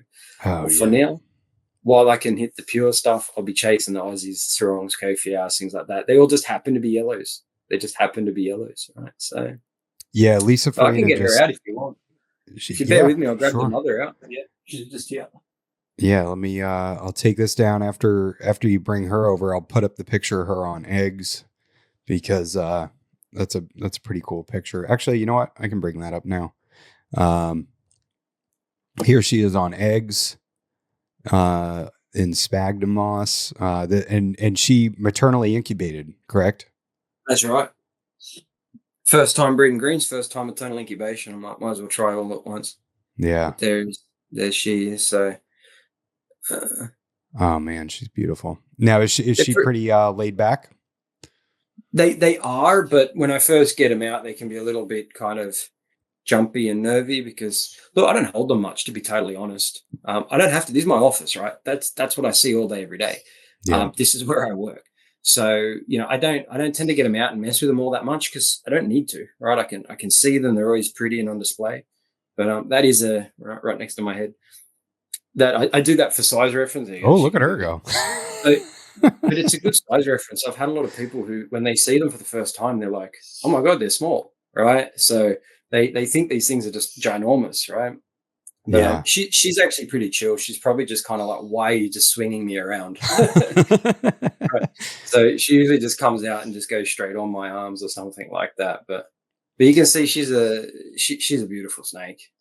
And she's a big girl. You have 9 enclosures for green trees? I've got 9. 9 adult Aussies. Well, mostly adults. 7 of them are adults, and 2 of them are 2 years old. So you can call them sub-adults or whatever you want. They're still a couple of years away from breeding, but the other 7 are all adults. So I've got 4 adult females and 3 adult males, and then a younger pair as well. But yeah, they're all good. Just she gonna take a swing at you? Makes for a good blooper, wouldn't it? So, I'll just pop it back, and you can show the picture of her on eggs. Did you show that one already? Yeah, I'm gonna bring it back up though. Looking at this, if she tags me, I'll bring her back so you can see her latched on. She, it's a great picture of her on eggs, just kind of glaring at you, taking a picture of her. And I was looking at this before we started recording, and you can see her ribs, so obviously that laying that clutch of eggs took a lot out of her. Did you offer her food, or did she take any food while she was incubating? Nothing. So basically, when I bred her, last feed was in April. So what I did to get her ready was basically fed her quite regularly, far more regularly than what I used to, but I wouldn't feed her a lot. So what I was doing is that during the month of April, so I cycle everything, right? So and it worked. I'll try again. Whether it works or not for the rest, who knows? But what I did last year was for the month of April, I fed her every single week, but I would feed her just kind of like a sub-adult mouse, right? Because she was already conditioned. By the end of March, I was like, she's good to go. She's not overweight. She's not underweight. She was nice. So I gave her just a sub-adult mouse with about 8 mils of fresh water pumped into the guts of the rodent, right? So I was basically regularly feeding her, making sure she was very well hydrated, right? And basically I had long days. I was spraying every other day as well, like giving them a mist. So it's basically warm temperatures with a bump in humidity, lots of food, like regular availability of food, and lots of hydration. And then come end of April, I put them into that hibernation, right? So at the end of April, I stopped feeding, waited for her to pass the last feeds. And then from then, I just dropped the temperatures a little bit. Overall, it's like, because I always give them a nighttime drop anyway. So my temperatures in the hot spot are sitting around 29 and a half at most under the panel. And whatever it is at the cold end. The cold end doesn't get a whole lot different anyway, because we're only talking, 3-foot box, right? So if I'm getting 29 at the cold end, I'm getting like 27 and a half at the cold end. Sorry. So 29.5-ish at the hot end under the panel. I'm getting about 27 and a half at the cold end anyway. So it's not a huge temperature gradient during the day. So that's 85. That's 85 Fahrenheit on the hot end. Yeah, so if I'm running 85 during the day, now, during the night, I drop that by about 4 degrees Celsius, right? So we'd be talking, high 70s at night that's what they get all year round, right? For the summer temperatures, sorry. And then come the cycle, I basically had dropped the daytime and the nighttime were both reduced by about 2 to 3 degrees, 2 or 3 degrees Celsius, right? And stopped the feed. So last feed was April. First feed would have been when she came off the eggs in November. Wow. Then what I did. She was on eggs the last time we recorded. Yeah, exactly. So then, of course, I had the water bowl in there as well. She didn't come off the eggs. She was good. She went all the way through. Everything was wonderful. And then when she came off, when the eggs hatched, she came off the eggs and went back up to her perch naturally. I didn't touch her. I didn't get her. I just let her do her thing. She just went up. And once she went up onto the perch, I fed her that night. And what I gave her was, you could almost just think of them as like water balloons, because I was not worried about putting meat back on her bones, right? They're fine. You know what I mean? Like, this is normal. My main concern was hydrating them, right? I think we all know with arboreal species, greens and emeralds and stuff, hydration is obviously something that a lot of people emphasize as being super critical. So I was giving her pinky rats or, hopper wiener mouse type size, and just flooding them with, like, it was basically a water balloon. Like, I was putting, like 10 mils of water into a rodent this big.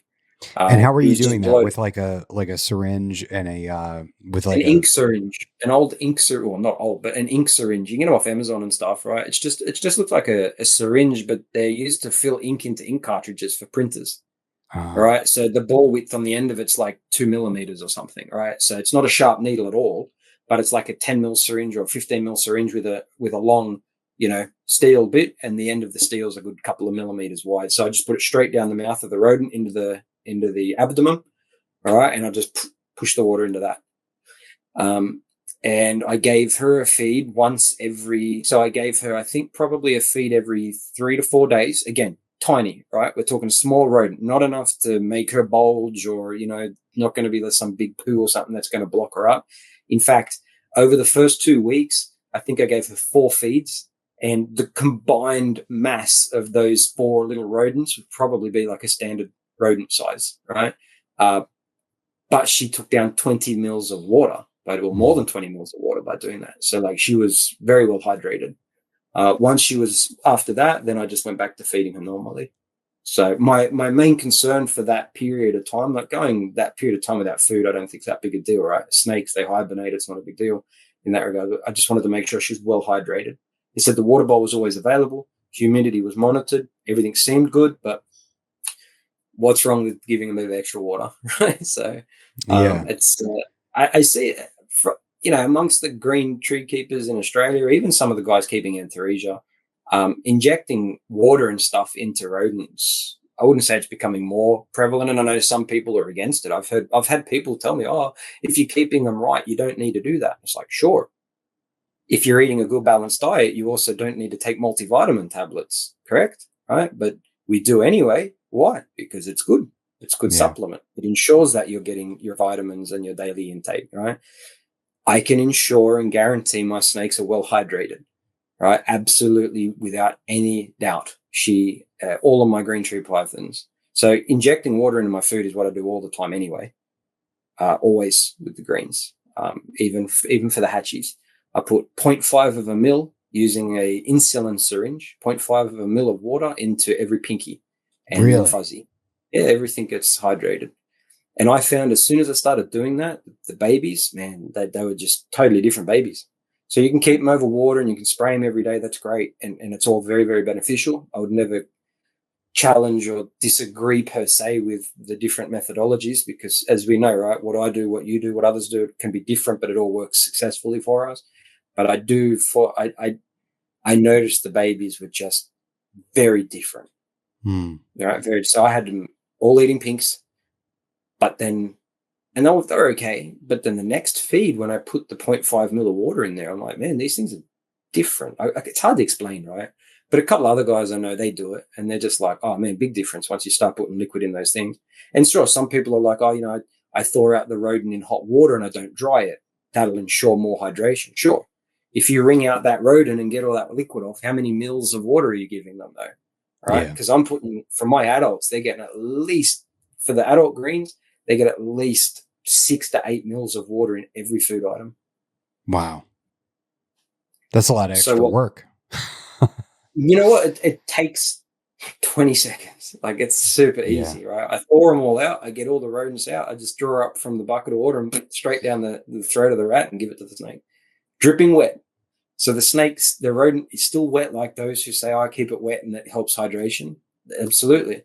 Mine just gets gut loaded with another 8 mils or 6 to 8 mils of water as well. Yeah. Right. So I have never, ever, and I mean this honestly, I have not had, to my knowledge, a stuck shed on any green tree python ever. Right? Not one, not a dry shed, not a stuck shed, not a problem shed. I have never had a snake hang its tail with a bulge and look constipated. Never. Every single fecal passing is moist, right? Like, it's not dry. It's not, the urate is not like it's not so chalky and hairy and things like, it's just all, it looks the way I would want it to look, right? As pretty as snake poo can look. It gives me the confidence to know, you know what, this shit's working, man. Like, this, it's not hard. And like I said, some will be against it. Fine.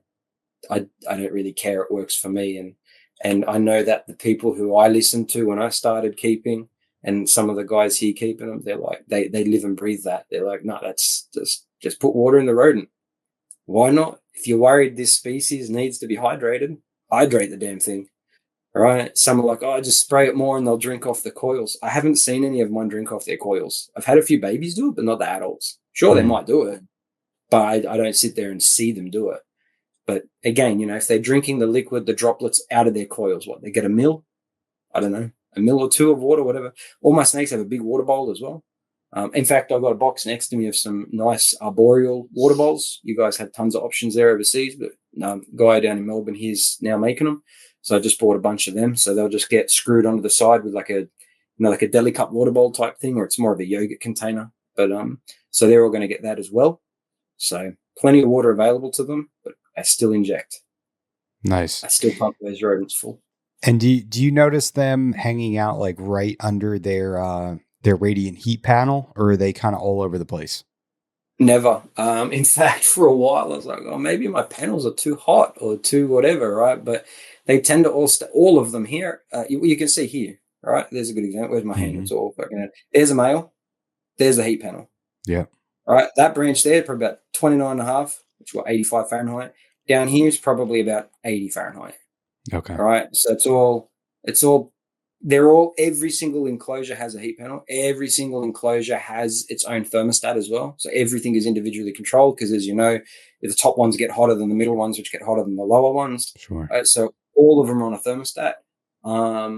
And the panels, as I said, I have that nighttime drop. So during the day, they tend to be up here.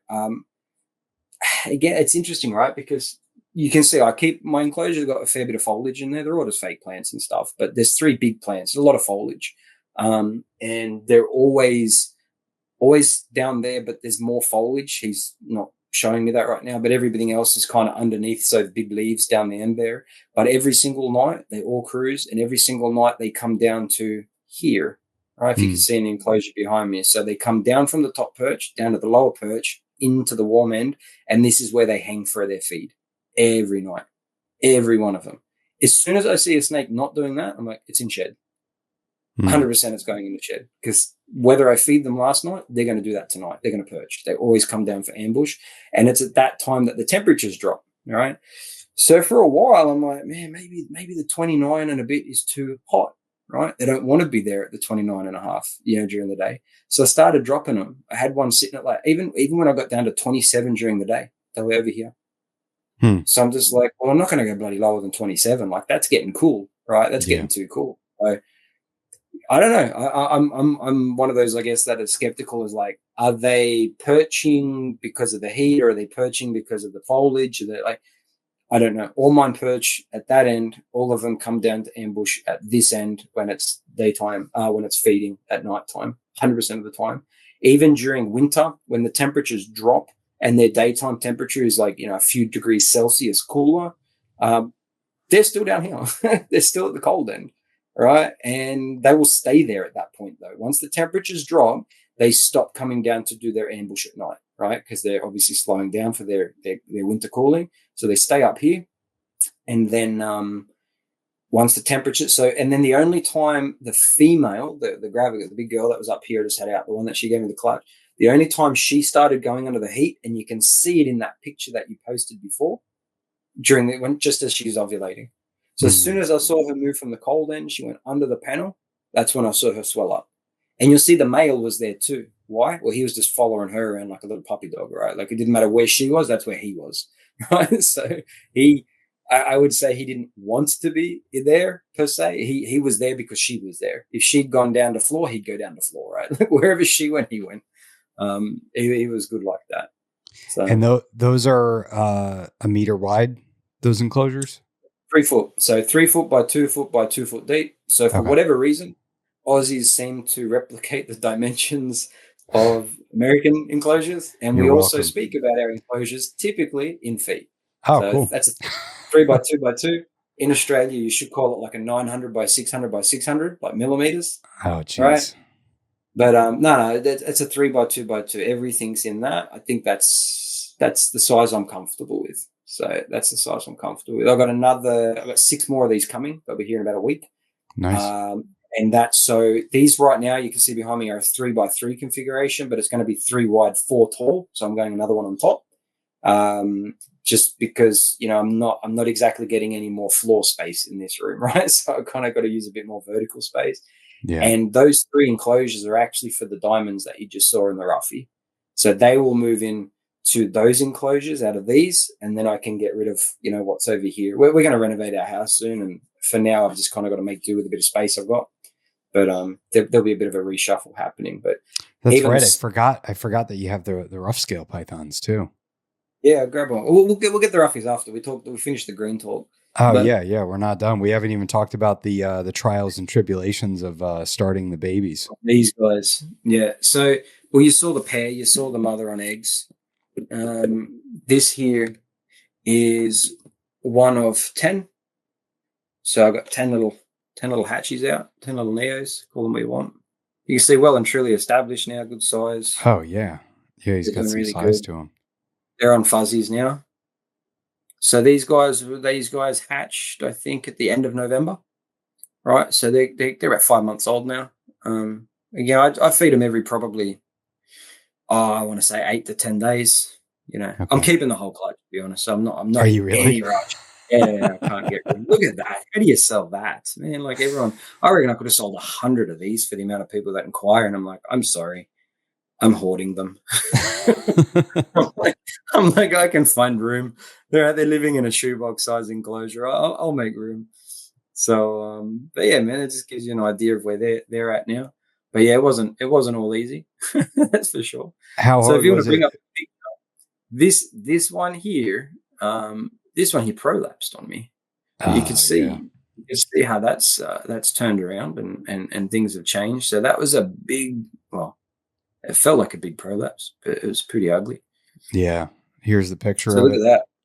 That's this snake in my hand. So, obviously getting them feeding was challenging. We all know that. They can be a little bit of work. These ones were a bit of work. I was actually very lucky with one in particular. There was a runt, like the smallest of the clutch. Like I'm talking, this thing was 1/3 the size of the rest of the clutch. Wow. And, of course, when it hatched, I was worried because I'm like, oh, that thing's tiny. I've got to make sure I get food into that straight away. It ate straight away, unscented, defrosted pinky, smashed it. I was like, really? Oh, you little ripper, man. Like that thing was obviously worrying me because it was so tiny. Right. And it looked like it just didn't get a good egg, like a yolk sac or something. Like it just didn't have much in it. Yeah. But it just started feeding and never stopped. But then other ones like this particular one it's going to be my hand in a second, I suppose. This particular one here is the one you got on the screen. So this one prolapsed before ever having a feed. So that picture you just saw, again, it just kind of makes you question what causes prolapses, right? And I guess some say, genetically, some say, you're feeding them too big. Some say it's lack of hydration. I guess could be multiple factors, probably is a combination of things. But this particular one had a prolapse. And this one prolapsed, as you got on the screen there, before it ever had a feed. That thing had never eaten. It was only about 3 weeks old. Refused all feed. Came into it one day looking like that. I was like, oh no, my first prolapse. So begun the mission of reinserting that prolapse. So that required, I guess I just did what others say they do. So first thing I did was wash it, so I got some clean water and gave that what you could see on the screen, I gave it a little bit of a wash, right, to the best of my ability. And then I started trying to carefully reinsert it, which I think you got a picture of there. I just used like a cotton tip thing. Yeah, I just used the cotton tip and just gently tried to, reinsert it. Obviously, when it comes out, it kind of comes out and inverts a bit like a sock. So, and naturally trying to do this, a little bit of fecal matter came out. So, kind of go back and clean it again because you've got to, make sure what you're putting back in there is clean, dust-free, fecal matter-free and whatnot. So I got it in. I got it back in. Took me about 20 minutes. I hadn't done that before. It wasn't enjoyable. But little guy's on my hand now. Wasn't fun. But got it back in, and about 20 minutes later, I come out and the bloody thing has fallen back out again, right? Oh, so no. This picture here, when you can see I've taped it up, that was round 2, right? So there was a whole nother attempt there where I actually had to reinsert it, and then I used that. There is actually the end of a Band-Aid. I just kind of cut the sticky bit off the Band-Aid and wrapped it around, and pretty much the next morning I came in and it had actually come off. It had gone into the water bowl, and in the water bowl, the actual Band-Aid had just kind of come off, obviously, in the water. Wow. How cute is that? Come on, man. Like, how do you sell that? Like, look at that, man. Yeah, no. If I had 40 of these things, I'd be like, sorry, guys. How many pairings are you going to do this year? Look, I'm gonna cycle 4 females, 3 males. So I'll see what comes of it, right? Like, I'm sure Bill said it. I don't know. I didn't listen to that podcast yet, but I will. But I'm sure you've heard, right? Greens are a bit of a fickle thing. It's like, try 4, maybe you get 1 or 2 clutches type thing. So, I tried 2 last year, right? Like 2 females, I cycled them and I paired them, but the male the male wanted both, but one female didn't want a bar of him. And I made the executive decision early on in that season. I'm like, well, no point wasting time there. If the other girl's receptive, then I'll just let him go in with her. All right. But you can see, man, these things have gotten some size on them now. They're looking pretty robust. Yeah. But yeah, I'll be trying 4. I'll be trying 4 girls. And again, I'll say the same thing I said last year. I'll be happy with 1 baby because that's true, right? Of course, the more the better. But I'll be. So you didn't lose any babies, and they're all on mice now? I didn't. So I successfully hatched 10 of 12 eggs. All right. So didn't get 100% hatch rate, but that's okay. That's okay. I was happy. The other 2 that didn't make it out, I of course opened up those eggs after, and they looked like they'd gone full term. Right. They were formed. They were yellow. They just didn't come out, unfortunately. So, but I got 10, and that there is not the runt. That was the prolapse girl. Oh, I say girl. I don't know why I keep saying that. That was the one that prolapsed, and so far, so good. Again, I just played that by ear because I'd never experienced that before. But I once I did get it inserted again, I took the perch out. I just used the mesh things. I took that out for 1 night. The next night, I put it back in. And here's the interesting thing. The next day after she prolapsed, we're talking maybe 30 hours later, I fed her. I fed her a pink, and she took it, and it had nearly 1 mil of water in it. Right, I could literally hold the pinky up to the light and just see straight through it. It was more water than anything. Right, the volume of water was probably more than the pinky. And 3 days after that, she gave me a nice formed stool. Wow. No sludge, no prolapse. Never looked back. So lucky, definitely that was not because I did something correct, if that makes sense. Yeah. I think I just genuinely it was just a lucky situation, right? It didn't happen again. But it kept me on edge, that's for sure. I was checking them like at least twice a day for a long time. I was just checking everything. I'm like, oh, please don't have another one. Please don't have another one. Wasn't the most pleasurable experience, but look, so far so good. All 10 are established. All 10 are on. I'd call them a small fuzzy. And they get that, as I said, every 8 to 10 days. And I'm going to keep them all until they're at least a year old. I want to see them go through their color change, and I'm going to pick a pair back once I can safely determine the sex. I'll keep a male and a female with the most white on them, and go from there. So and so begins even more green tree pythons in the collection, right? So it goes from 9 to at least 11 adults, and then probably more. But I think that's where my passion is, and it's because I think, I love the babies, but I love the adults. One of the things I really like about green tree pythons, feeding them. All right. And I feel like a kid saying that, because really, like, when you feed snakes, it just becomes so normal. It's like, whatever, it's just routine, right? But these things are like sharks, man. Like, when I walk in this room at night, I have to stay as far away from the closures as I can, because otherwise you just bang. Like, they're chill when I take them out for the most part. But man, at nighttime, forget it. They will light up anything they can get their bloody mouth near, because they're just crazy ambush predators, right? So I love feeding them. I love looking at them. I love the babies. And it's just like every part, I can't wait to see these ones go through their color change, right? So it's just like every part of that life cycle, and even looking after them, I just really enjoy it. So it's kind of one of those, it's just the species that I'm just like, I can definitely have more of these. And long term, I have plans probably for 16 adult enclosures. Wow. I think that's probably where if I go more than that, I won't be able to keep anything else. I definitely won't be producing that many. Like, I'm not going to be pairing 8 females a year. I have no interest in that either.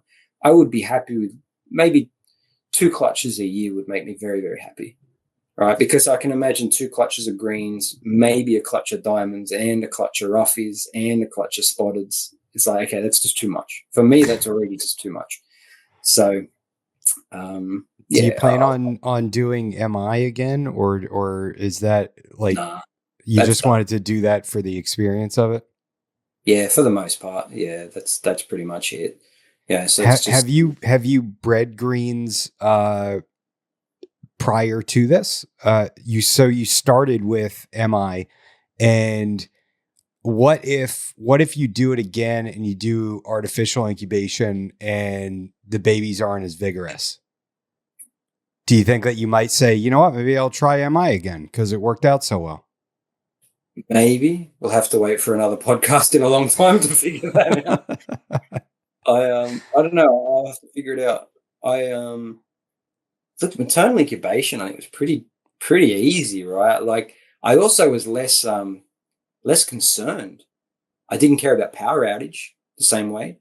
I didn't care about humidity. I didn't care about just about anything, right? I just made sure, like, once I put a lot of laybox options in there, right? Most of the floor was covered in boxes, so she could have picked anywhere. She picked, I guess, well, to my surprise, she picked the coldest end furthest from the heat panel, right? But the temperature was like 24 degrees Celsius. I'm like, that's too cold, way too cold, right? We're talking whatever that is, right? It's too cold. So, and the humidity was a bit low there as well. So once she picked her spot, what I did then, because every enclosure is on a thermostat, I just dialed in that thermostat according to the thermometer, and I put a thermometer exactly where she was, right? So I could see the temperature in the thermometer, the temperature and humidity exactly where she picked. So once she picked her position where she was comfortable for whatever reason, right, I then adjusted temperatures to make that spot what I was comfortable with, right? So she picked a spot, as it says, like 24, 25 Celsius. I then dialed it in so that the thermometer showed that the spot she had chosen now was always sitting around the 29.8 degrees Celsius, roughly. All right. So give or take, but that I just dialed it in for that, and then I was good. And then what I did is I put the water bowl under the heat, right, just to try to keep the general humidity a little bit higher. And I treated everything else as the same. Here's the caveat. I even did nighttime drops. Right. So I have temperature drop another few degrees every night. Right? I'm just like, well, that's what happens in the bush. Like, she's out there. Yeah. It's not like sitting perfectly at 30 degrees 24/7 for her. That ain't real. So I didn't give her that. I made her work for it a little bit. Right. I wanted it to be, like, look, they've been doing this for thousands of years, right? The snakes have perfected this. I haven't. I've incubated I've done a lot of clutches for a lot of different species and incubators, and I've got that pretty dialed in. I had a spotted python clutch in the incubator last year as well. I got 100% from that. So it's not that I didn't have an incubator, and it's not that I don't know how to set up an incubator. And I was very confident. I was, in fact, arrogantly thinking, I might have better success in an incubator. That was what I first thought. And then it was like, no, I need to just let her do her thing. Right. And for me, it was more just the experience. It's not just that it was the first time breeding greens and therefore the first time doing maternal incubation. I've never done maternal incubation on any species in 20 odd years of breeding. I've never done any of it. I'm like, this would be fun. Right. Like, it's kind of like in my opinion, kind of like the pinnacle of species to breed. Right. One of them anyway, I'm sure. In Australia, I'd say it's the top tier challenge. And I might as well just go all in on it, right? Like, let's just see how this goes. And it worked out really well, I think. It worked out really well. I can't remember. Do you have a misting system on your cages? No. You spray them? No. Yeah, maybe a bit slack lately, but probably twice a week. Okay. And so I don't wet them too much. Like I said, they're very well hydrated. Yeah. So despite no spray, man, these things still have perfect sheds, perfect poos, everything's perfect. They've got a big water bowl in there. The relative humidity sits around 60, right, all the time, 60%. And I'd spray it, I said, maybe twice a week. I did have a routine of 3 times a week, but I must have been lately with work, and that's just been a bit harder. But yeah, usually twice a week, I'll give them a quick mince. What temperature is your room itself? Too hot for my comfort. Because a lot of enclosures are in here, I'd say the room, it usually sits around 26 degrees Celsius. Which is a bit warm. Yeah, that's 78.8. That's exactly. I mean, yeah, my room is my house thermostat is set to probably about 26, like 25 and a half, 26. So right at 78 during the day. And but my snake room, like you just said, because of all the lighting, and if I'm in the room editing a podcast together or recording a podcast during the day, it'll get up to 80, 81 degrees in here. Yeah, it gets warm. It gets warm. So when I'm working a bit hard, the wife gets upset because I like cold. Like I love cold weather. So like I'll turn the air conditioning on and I just make it like a fridge in here. So it makes me comfortable, but not the rest of the family, unfortunately. But, yeah, see, my wife is the opposite. She wants it to be an icebox in the house, and I'm like, no, the snakes need it warm. That's why they've got a heat panel. It's like they've got their own thermostats. They've basically got air conditioning in there. yeah, they totally do. I just got to watch it doesn't get too hot. So where I am, to be totally honest, so this is a standard 3 by 3 meter bedroom, not even. So it's about 10 by 10 foot in here. Mm-hmm. And what is it, 10 by 10? Yeah, something like that. Anyway, the actual only window for this room is behind those enclosures. So there's no light in here, no natural light, unfortunately. It's a bit dense, right? It's a very full room. When we finish the reno, everything will go into a different room, and then I'll have a window, I'll have more airflow and stuff like that. But right now, yeah, the air gets a bit stale in here. It doesn't circulate too well. So I'll often open the door and put the fan on just to help, exchange air for my benefit because I work in here every day. It's a bit stuffy. It's a bit stuffy. But the snakes, I think, love it. Obviously, to be honest, every time I check the thermostat, the heat panels are pretty much never on, right? Because they kind of come on a bit and they just kind of sit at their temperature pretty well. So it doesn't require a lot of energy to just keep heating these things up. They tend to sit about right. And in fact, on a hot day, the biggest issue here is that, so the thermostats have alarms and stuff, and I'll get a push notification if the temperature's too hot, but the top ones get too hot. So sometimes it gets to like 30, the enclosures will hit 30, 31 degrees, and I'll have to remotely turn the air conditioning on just to ensure the room stays cool enough. Because I'm never kind of chasing hot temperatures. I'm always trying to make sure my room stays cool enough for them. So it's a bit different. What kind of, or what brand heat panels do you use? No idea. Heat panels are not really available. Like in Australia, we don't have a lot, right? We don't have a lot of stock of things. So I have a guy called Trevor. He's from TNR Reptiles. He builds all my enclosures for me. Just a private guy, does his own thing, but just produces some really good enclosures. You'll see most of the guys keeping green tree pythons in Australia get their PVC enclosures from him. And most of us get our heat panels, which you can see there, the white ones in the enclosures. We get them from Snake Sanctum. So Snake Sanctum up in Queensland. I don't know where he gets them from, but he imports them from somewhere because, our electricity is different here, the voltage, the plugs, things like that. So it's not just a matter of, I'll just order something from the US and then change the plug. It's not quite that simple in Australia. So, but they're good. They're good. I did think, if I was to redo, I like to match everything. So like I've got more heat panels coming. They're on their way because I've got more enclosures coming, right? But I've seen a lot of guys do it, and I'm thinking about doing it for some smaller enclosures in the future for like grow outs, using a small pizza tray, so it's just a little like tin tray with a lot of holes and perforations in it. You've probably seen a little pizza tray before. And just, I've actually got one. It's in the kitchen. But and then getting like a 1 or 2 meter heat cord and just coiling it up and just screwing that to the top. So the heat, your heating is essentially a heat cord, but put on the top of the enclosure instead of the bottom, and it just radiates out the heat. Same thing, but you can build them. You can get a heat cord for what, $20 Australian, and those. So it works out like a $30 heat panel if you're just to do that. So in the not too distant future, probably for these little greens, I'll build some smaller enclosures and try and make some little DIY heat panels. But for these adult enclosures, these ones are fine. These are all 50-watt heat panels, and they do the job.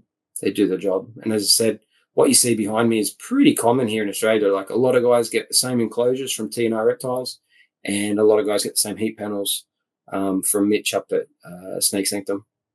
It's a good combination. Yeah. So the roughies, what do you plan on putting those in long term?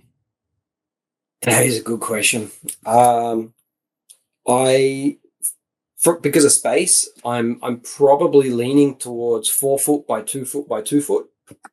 And I say that because for a long time I was debating if I'd go 3 foot by 2 foot by 3 foot vertical. And the problem with 3 foot vertical is that I can't kind of stack them in the way that I'd like to. I'd run out of ceiling space. So I'm thinking I might end up going longer. And I think 2 foot high is sufficient. Like these are all 2 foot high. All right. So yeah, that's a good question. I'll get the big girl out, but that's at the moment. The new enclosures I've got coming are the same size, so the roughies will go in these at least probably just until the end of the year, because by then we hope to finish the renovation in the house, and I'll have a bigger snake room, and that enclosure will be, like I said, gives me the option for the bigger enclosures then. Yeah, I recently set up 4 by 2 by 2.5 foot enclosures for my jungles. Yeah. And I put 50-watt bulbs in, and man, it heats their hotspot on their piece of slate up to like 92 degrees. Wow, Look at that. So he's grown a bit. She's pretty good, man. Like she's like, in terms of size, she's so good to handle, man. Like seriously. Yeah, she's just such head pettings and everything.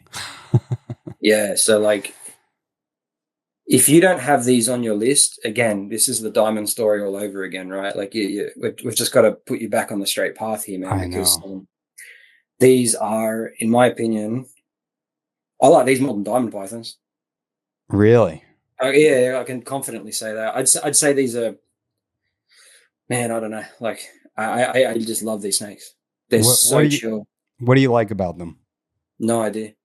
They're just they're not bright, they're not colorful, they're not pretty in that regards, right? Like you think the diamonds are pretty nice, they're a spectacular looking snake. The greens are just pretty looking snakes. These, not really.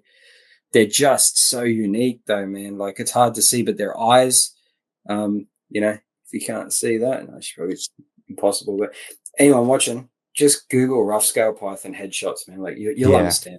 Their eyes are just different, their face is different, but it's the texture, it's their behavior, it's the way they handle. Like they handle so well. Like they're genuinely an arboreal snake, right? Like they genuinely hold on really good.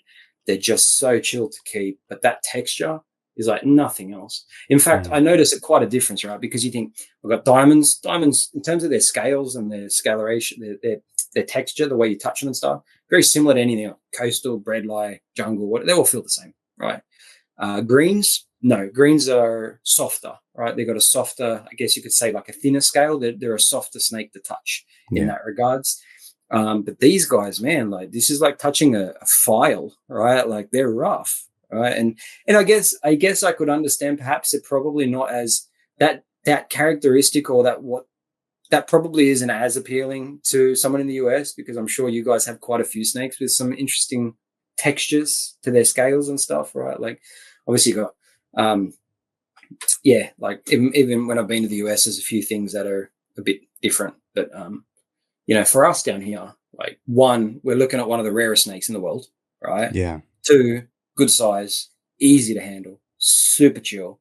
Don't get too big. Like obviously she'll get bigger, but not a lot bigger. Like she's definitely a sub-adult. Like she eats a good large rat when I feed her. Really? She eats a large rat? Oh, barely puts a lump in her, man. Like she's big. It's kind of disproportionate on the screen, but she's quite large. How old is she? She's she'd be 2. Wow. I think 2 years old. So I only feed her every 3 weeks, maybe.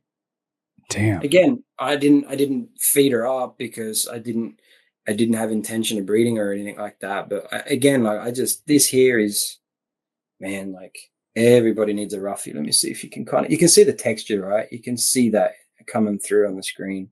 Do you have a pair? Yeah. You plan on breeding him? Yeah. Hang on, I'll get him out. Yeah, they are an incredible snake. Very, very different. And they are on my list. Once I get my snake building. That's the boy. Okay, yeah. He's only a yearling. He's a year old. So you can see there the pattern and the color and stuff. Nice. But man, they are so cool. They are. They're beautiful. They have like those gray blue eyes and yeah, almost like a tea color. They look like if you were to turn them green, you'd think it was a green tree python, just by looking at it. No, I love these guys, man. Like I absolutely. I say these are a favorite over the diamonds for me, for sure. Yeah. But again, they're all different, right? Like I've got keep four rather. Sorry, they're going to get tangled on the chair. One second.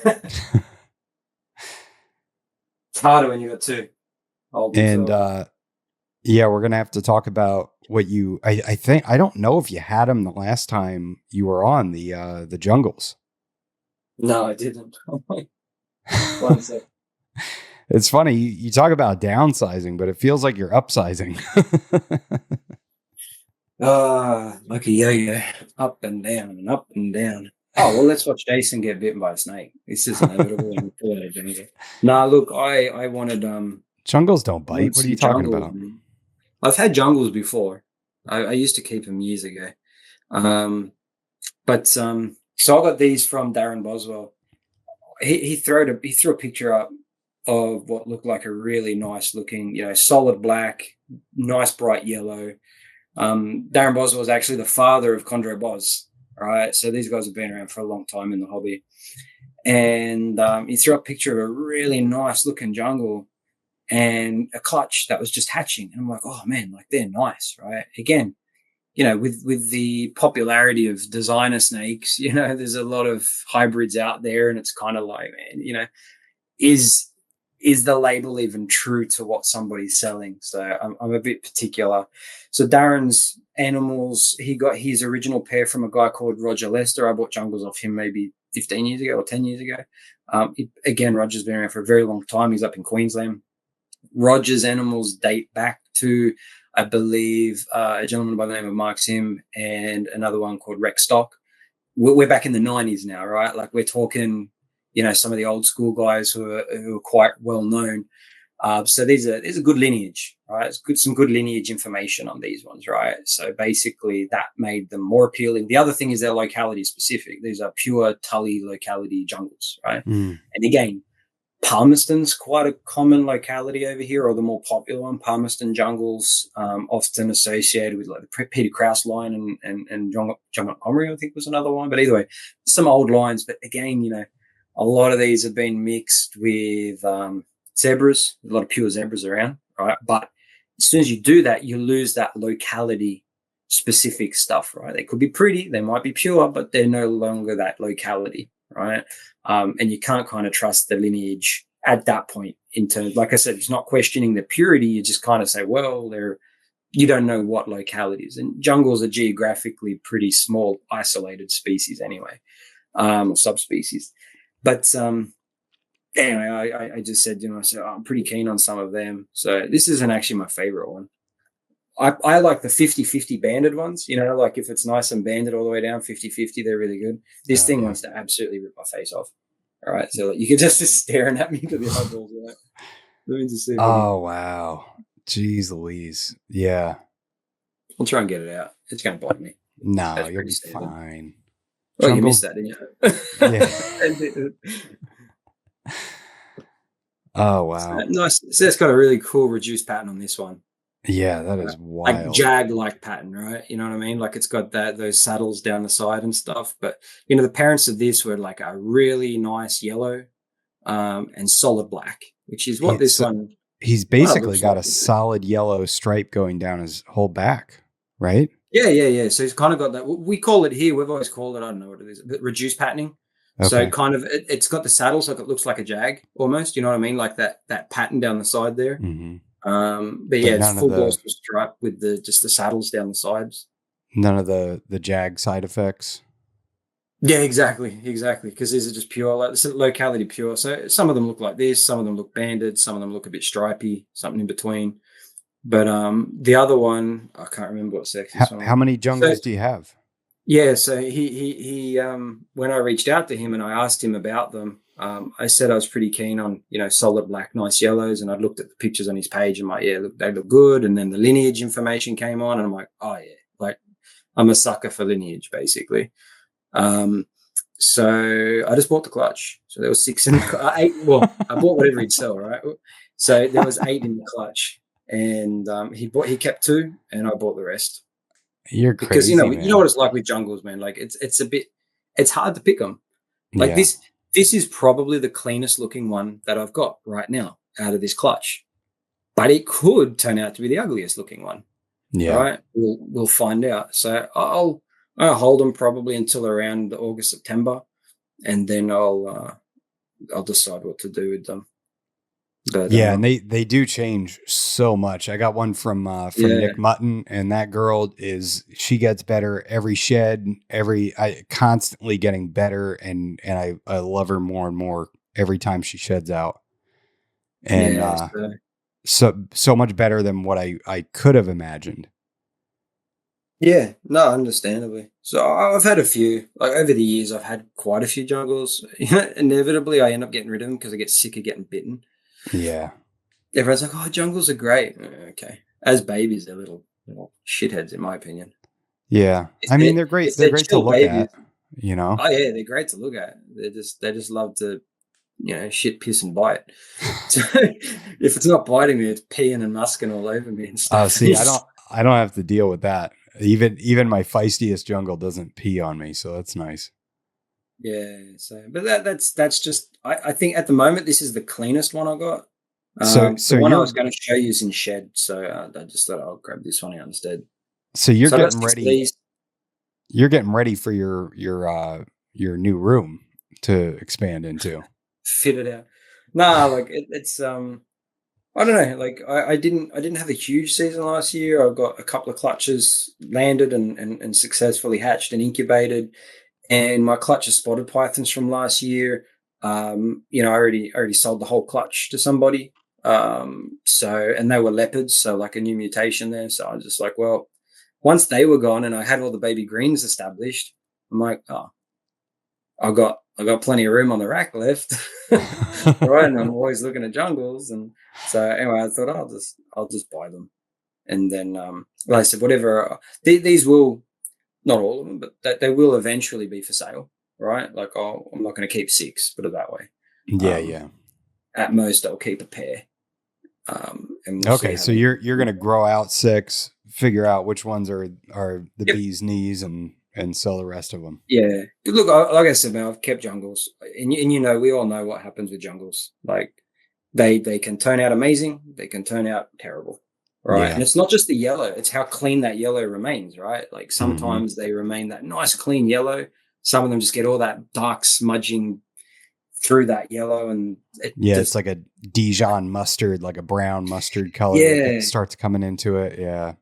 yeah. Or So they that just to start me is getting not. black splotches in the yellow, and yeah, Yeah, it can yeah. go a number of different So directions. that's why I'm just like, man, I looked at the clutch and I looked at the parents. I know the lineage. I know Roger's animals. I remember the old uh, Rex line animals and the Sim line animals and stuff. So I'm like, these are got good lineage, and the babies look good. The parents look good. The price was right, and I'm like, you know what, man? I'm like, it's not really worth buying a pair and hoping for the best based on hatchies, right? Because the pattern could be good, the color could be good, and then 3 sheds later, oh, in fact, these ones aren't coloring up as crash hot as some of the dull ones when I made my choice. So I'm just like, you know what? I'll just take the whole lot, and Yeah. then I'll figure the rest out later. I'm like, once I know what I want, then I'll let go of the others. So I'll definitely have at least 4 of them will be available probably around August, September, or something like that. By then, they should all be pretty chill, and they should be pretty nice too, color wise. But What interestingly, I do prefer the bands, as I said, like not the stripe. I'm not like I like striped animals, but for the jungles, I like the bands, right? Like that bumblebee look of just yellow, yeah. black, yellow, black. I'm like, it's just awesome. Um, one of the holdbacks Darren kept is just incredible like that. And I'm like, oh, please send me that one. And he's like, no, I'm going to keep this one. I'm like, fair enough. But one of the other one I've got, I can't remember if this is the female and the other one's a male, but I wouldn't be surprised if I end up keeping the striped or the banded one and this one, because it's kind of the best of the two worlds, right? It's the better looking banded one, and this is the better looking reduced pattern one. All right. And who knows what they'll produce when put together. But at this point, they're both also the cleanest looking of them. So it's kind of like, well, they could turn out to be the nicest yellow with the best black. But time will tell, right? Like for me right now, when I look at them, they are the two standouts. But admittedly, one of the other ones that looked, I thought, a bit drab, like it was a bit darker. The yellow, where it's going to be yellow, wasn't as clean yet. Like it was still a bit more brown. It shed like last week, and I was like, holy crap! Like, man, what a change! Like it went from being what I would consider the least impressive out of the whole clutch to being probably third on the list. So that's why you can't kind of question it too quickly. I'm like, I'll just give him a bit of time. I'll pick what's right and then go from there. What do jungles go for over there? It's hard to like probably I'd say 250 to 600. Okay. Yeah, like yeah. Having said, like, I wouldn't be surprised if sometimes you see a $200 one or an $800 or a $900, right? Like Sure. you get what you pay for most of the time, but there are going to be some that'll fetch more and some that fetch less, and then there's the $500 ones that you look at and you're like, I'm not even sure that's a jungle. Like the parents look like God knows what the parents are, right? But it's just kind of like, I saw online not too long ago, and if the person's listening, I'm not mentioning any names, but if it's you, I mean no offense, but someone's just like, oh, they had a really nice looking. Well, they had a jungle. They said this is my jungle, and I looked at it and I'm like, definitely has jungle traits, but I'm like, I thought I saw a hint of something else in there, right? I can't remember the exact picture or anything, but then I asked the question, I'm like, is it a pure jungle? And they're like, yeah, it's a jag sib. And I'm like, and I just left it at that because I'm like, well, that ain't a pure jungle. Jag was originally a coastal morph. So I'm like, okay, that's the hint that I'm seeing of something else in there, right? So yeah, again, you got to kind of be cautious. If you're in it for a pet and you want a pretty snake, no dramas. Like my father-in-law wants a pretty snake, right? Of all things, I was surprised by that. And everybody's asking, oh, what should he get? And he's looking at pictures and stuff, and he's picking, sun glow zebra jags and all this stuff. And I'm just like, oh man, can you just get a pure albino, Darwin? If you want an albino, just get the pure albino thing, please. I'm like, don't get. That's just my preference of things, but I appreciate, I understand that people, when they're coming into it and they're just looking for a pretty snake, the world's your oyster. There's 1,000 different options. There's all these different combinations and colors and mixes and stuff, but it's the siblings, right? The siblings are sometimes, I wouldn't say the breeders are misrepresenting them. What I see happening is that breeders generally represent them correctly. The people who buy them think then it's totally acceptable because it's become acceptable to just pair anything and everything, right? And then it's the offspring from that, or it's the mislabeled sale of that. Like, oh, I have a jungle carpet python for sale. And you have a look at it and you're like, there's no way that is a jungle carpet python, right? But then somebody newer will buy it because it's a jungle, and then they'll put it with something else that they believe is a jungle, and then it just gets a bit muddied, right? But yeah. So like I said, these, I know the guys, I know the lineage, I can trace it back a long way. All right. The fact that they were locality specific was just a bonus for me because I wasn't chasing a locality jungle. I was chasing a black and yellow jungle, right? Like a solid black, because there's a lot of, and they're very pretty. There's a lot of very pretty jungles that have in their black, they've got a lot of yellow, kind of like the diamond netting kind of pattern part that you were mentioning before, right? So it's kind of like that with yellow, and they can be super pretty, but it's just not my style. Like when I want a jungle, I want black and yellow, solid black, clean yellow. And I'm even willing to compromise on the brightness and the intensity of the yellow so long as it stays clean, right? Like no black smudging and stuff through it, right? But that's what made these very appealing. The lineage, I'm like, I know these are legit. I know they're pure. I have no question one bit whatsoever that jag was ever mixed into them. And I know that these ones trace back in such a way that even zebra was never mixed into them. Right. So like there's no zebra in the lineage either. If people were to question the purity of some zebras that have been used, for example, it's irrelevant. They predate all of that. So that's awesome. Yeah. So we'll see how they go. So what is there anything new and exciting going on in the hobby over there? Any new morphs coming out or yeah, there's a few. I think the biggest one is actually my good mate. So it's going to sound biased representing it, but my good mate Kurt, he took to the recent expo pied Stimson's python, right? So like a proper pied Stimson's python. I say proper because there's what do we got? It's 4 lines of pied Stimson's python, right? And Australia's desperate for a successful, reproductive, strong, vigorous line of pied anything, right? You guys have been spoiled with all your ball pythons and stuff, and it's just in every combo now.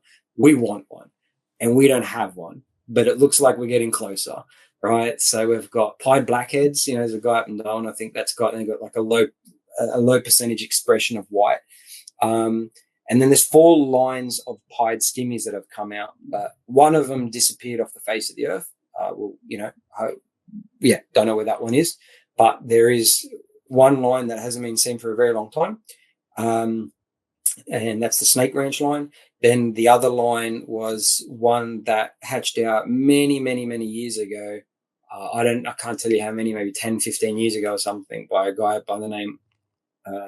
I'm not going to guess. I know a name's in my head, but I don't want to say the wrong person. But there is another line that hatched out. But until now, it's remained lethal, right? Anything that hatches doesn't make it past like maybe a month or so.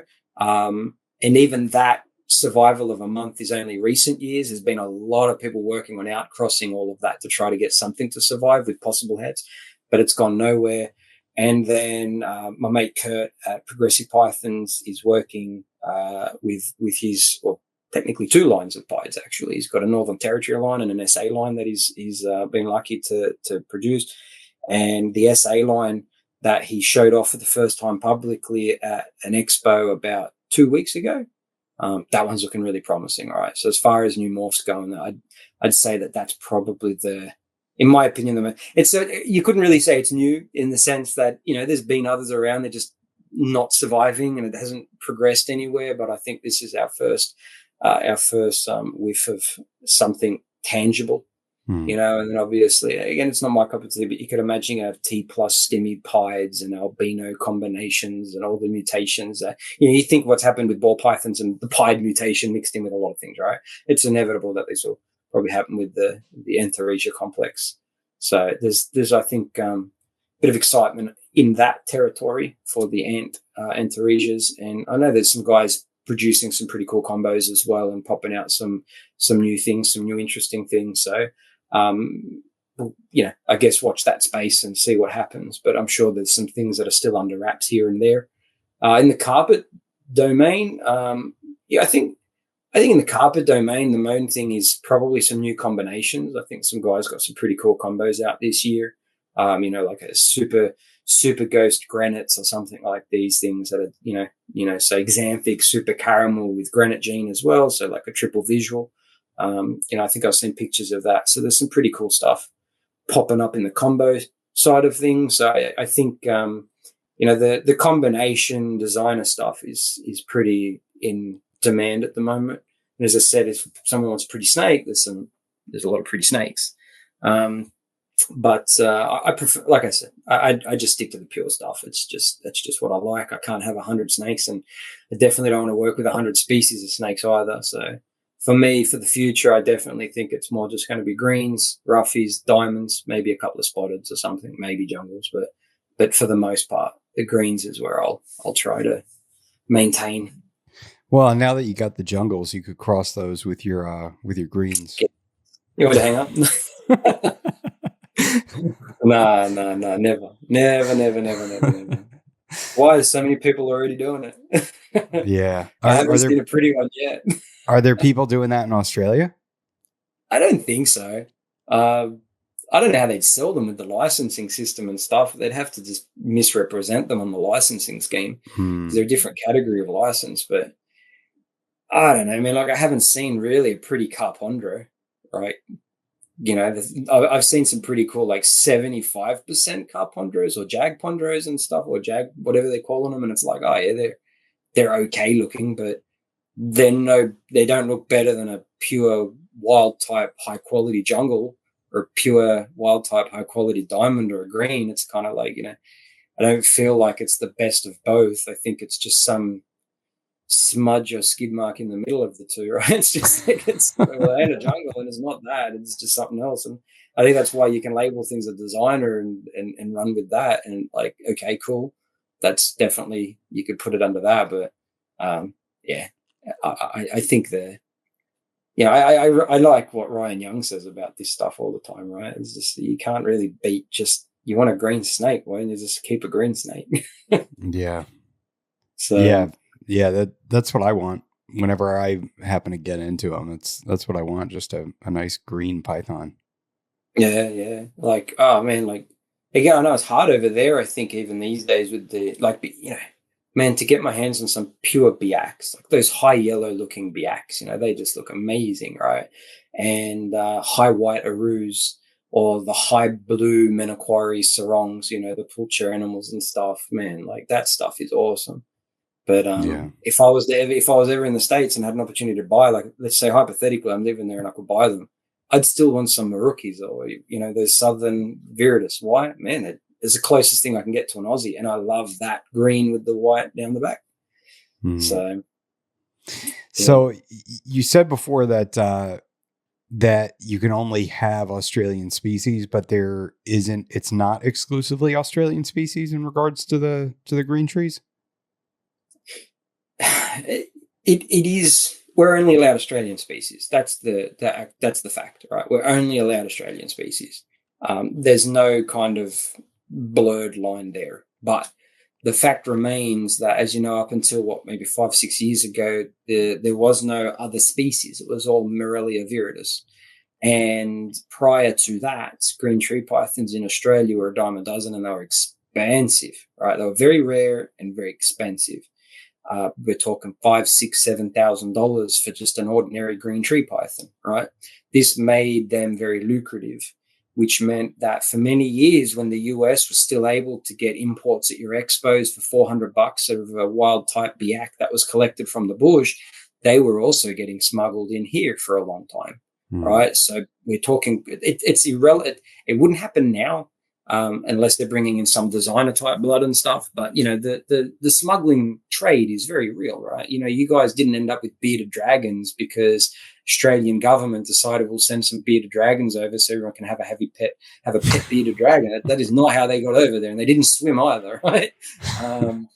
So somebody carried some over the borders and things get carried back over our borders, right? So green tree pythons back in the day were smuggled in.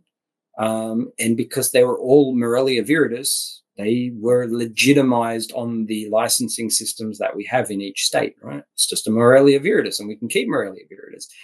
Of course, Australians don't have red babies, and the Australians are a bit they've got a rather predictable phenotype. Right, we don't have blue dorsals or big clusters of white like an Aru or the high yellows like the biacs and things like that. That's not what ours look like. What I showed you is what the Aussies can look like. Some will have less white, some will have more, but it's kind of in that, for the most part in that dorsal. So a lot was smuggled in, and they were just interbred. Green tree python's a green tree python, right? Back for many years, as you know, it wasn't. You could take a sarong. And breed it to an Aru. You've got a Morelia Azuria pulcher and a Morelia viridis, two different species, breed them together. It's a hybrid in today's terms, or designer, call it what you want. But fact remains, 5, 6, 7 years ago, that wasn't a hybrid. They were just all Morelia viridis, right? Phenotypically different, but in terms of speciation, same damn thing. So things were brought in, things were mixed. They're all the same. What's the problem? Problem is now what we get is a lot of the stuff out there are not pure Aussies, right? There are a lot of mixed bloods out there. Nothing wrong with that. They're really pretty looking snakes anyway, right? But it just meant that the prices were outrageous. That made the idea of smuggling something that was cheap and available from overseas very easily. It made it financially worthwhile to whoever was doing the smuggling, right? And they could legitimately offload them as well. There was no question about legitimacy, if that makes sense, because they were licensed. If that, once they got here, you just say, no, I've got green tree pythons. Oh, these 20 babies, I produced them, correctly. I'm licensed. I got adults. These are the offspring, and you could sell them. But what you're selling is maybe a biak or a biak mixed with something else or whatever. And that went out there, and the population in the hobby became very mixed. And then obviously years ago when they did come out with the new speciation data, and you got the 2 species and 3 subspecies. I agree with many who think it's just 4 species, but you've got your 4 species. That then became, then I don't have a Morelia viridis. I got a Morelia milkshake again, right? Like some mixture of, different green tree python blood. So a lot of our green tree pythons are mixed in terms of those lineages, but some of them remained pure, right? So there are very few pure lines of sarong, kofiau, or canaries, whatever you call them, biaks, things like that. They are here. They are on license, right? Technically, I guess you're not meant to have them, but they're also technically legitimately licensed, right? And so, they're here. They're here. I don't think the smuggling trade is probably focused on the green tree pythons much these days, because the market's not as, expensive. The market's shrunk because there's a lot more captive stuff available and a lot of breeders here refining their lines. But yeah, there are some pretty cool stuff here. Not the designer standards in the US, but there are some cool things here. How much smuggling is really going on like today? Is there a lot of it? Like, are there like, does it come up in the news where people are getting busted, and is it mostly things coming in, or is it stuff going out? The stuff I see in the news, it's not like I follow this, right? Let's be honest about that. But most of the stuff would be going out, all right? Because, you look at some of the blue tongue morphs here. You look at some of the shingleback options here as well. These are things that are high value, if not non-existent in the US. They'll get some good dollars, right? So every now and then you see some person, someone caught at an airport with 40 lizards shoved in socks in a suitcase or something like that. And you're like, these people are sick, right? But they're trying. So things are definitely getting out one way or another. I don't know, man. Like anything I say is really just a guess, because I have absolutely no idea. But I would imagine that it would be more things going out than coming in, right? Yeah. Like as if the US bearded dragon community wouldn't love a wild type, bearded dragon for blood, for vigorous, for, whatever, like just something that would be desirable there. You bring things like that. Look, we're getting the bearded dragons that pop up overseas, or the new morphs that are over there. You start to see them pop up here for sale every now and then. All right.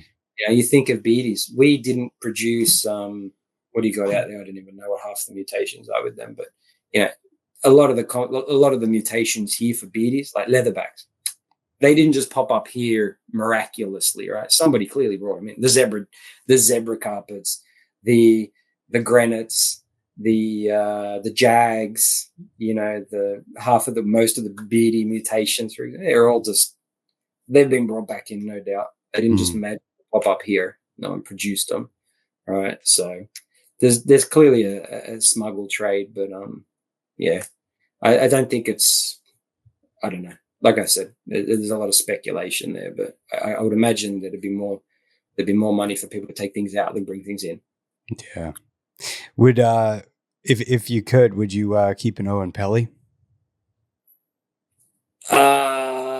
Yeah, probably. The size is the only issue, but I have absolutely wanted to keep one, and then I'm like, do I really want an Owen Pelly when I got Roughies? And I know they're very different, but they're similar kind of earthy tones, if that makes sense. It's just one is gigantic and one is not.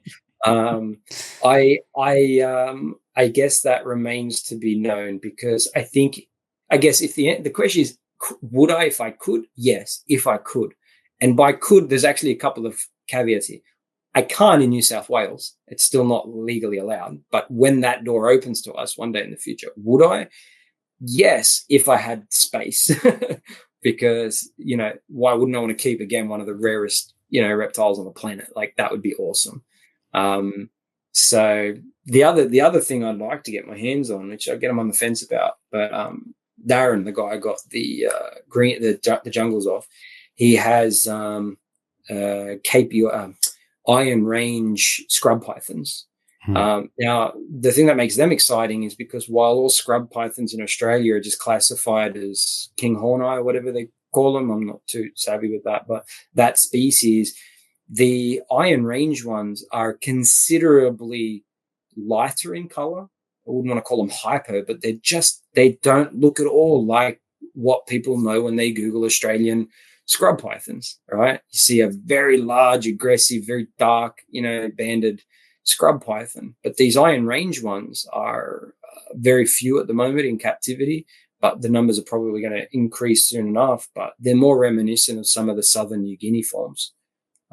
So I'd actually really like some of them. I think that would be higher on my list than the Oenpellis. But again, size is still an issue, right? They're big species of snake, and I have no issues with big species of snakes, but big snakes require a lot of space. Yeah.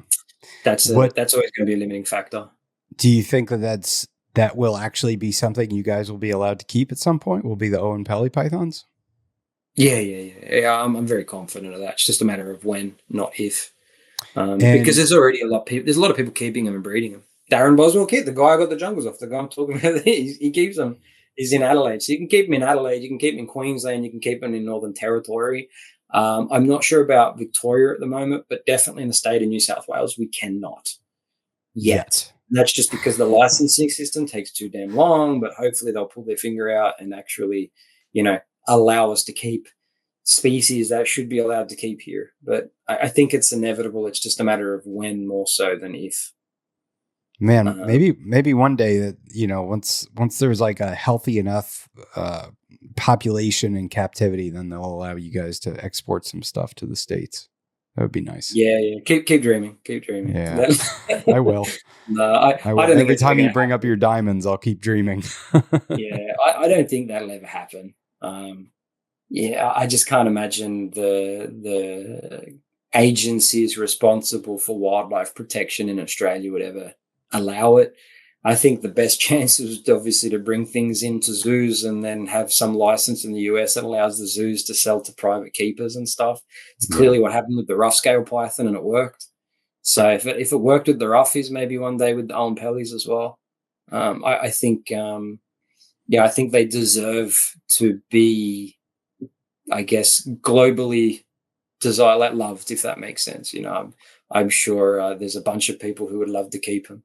I know Ryan Young would probably love to keep him. I think he's bred just about everything else. I've never spoken to Ryan, by the way. I just like watching his stuff. He's cool. Yeah, but, I asked him if he would want to just get an Airbnb in Australia and, get some Oenpellis together and get a lock and, an ovulation and say he's done it. Yeah, hang out there for 6 months or something, 8 months. Tick it off the list. No, see, I actually think they should probably, like, there's such an, Gavin Bedford, who was the guy who actually, went out and got the approval, an agreement with the traditional owners of the land up there in Arnhem Land and stuff. He's written a book on the whole experience and bringing him into captivity. And I've listened to him on a podcast about this stuff. I found it really interesting. In fact, it was actually that history and the connection to the land and the indigenous community up there that actually, to me, that made the snake even more desirable. Yeah. Right.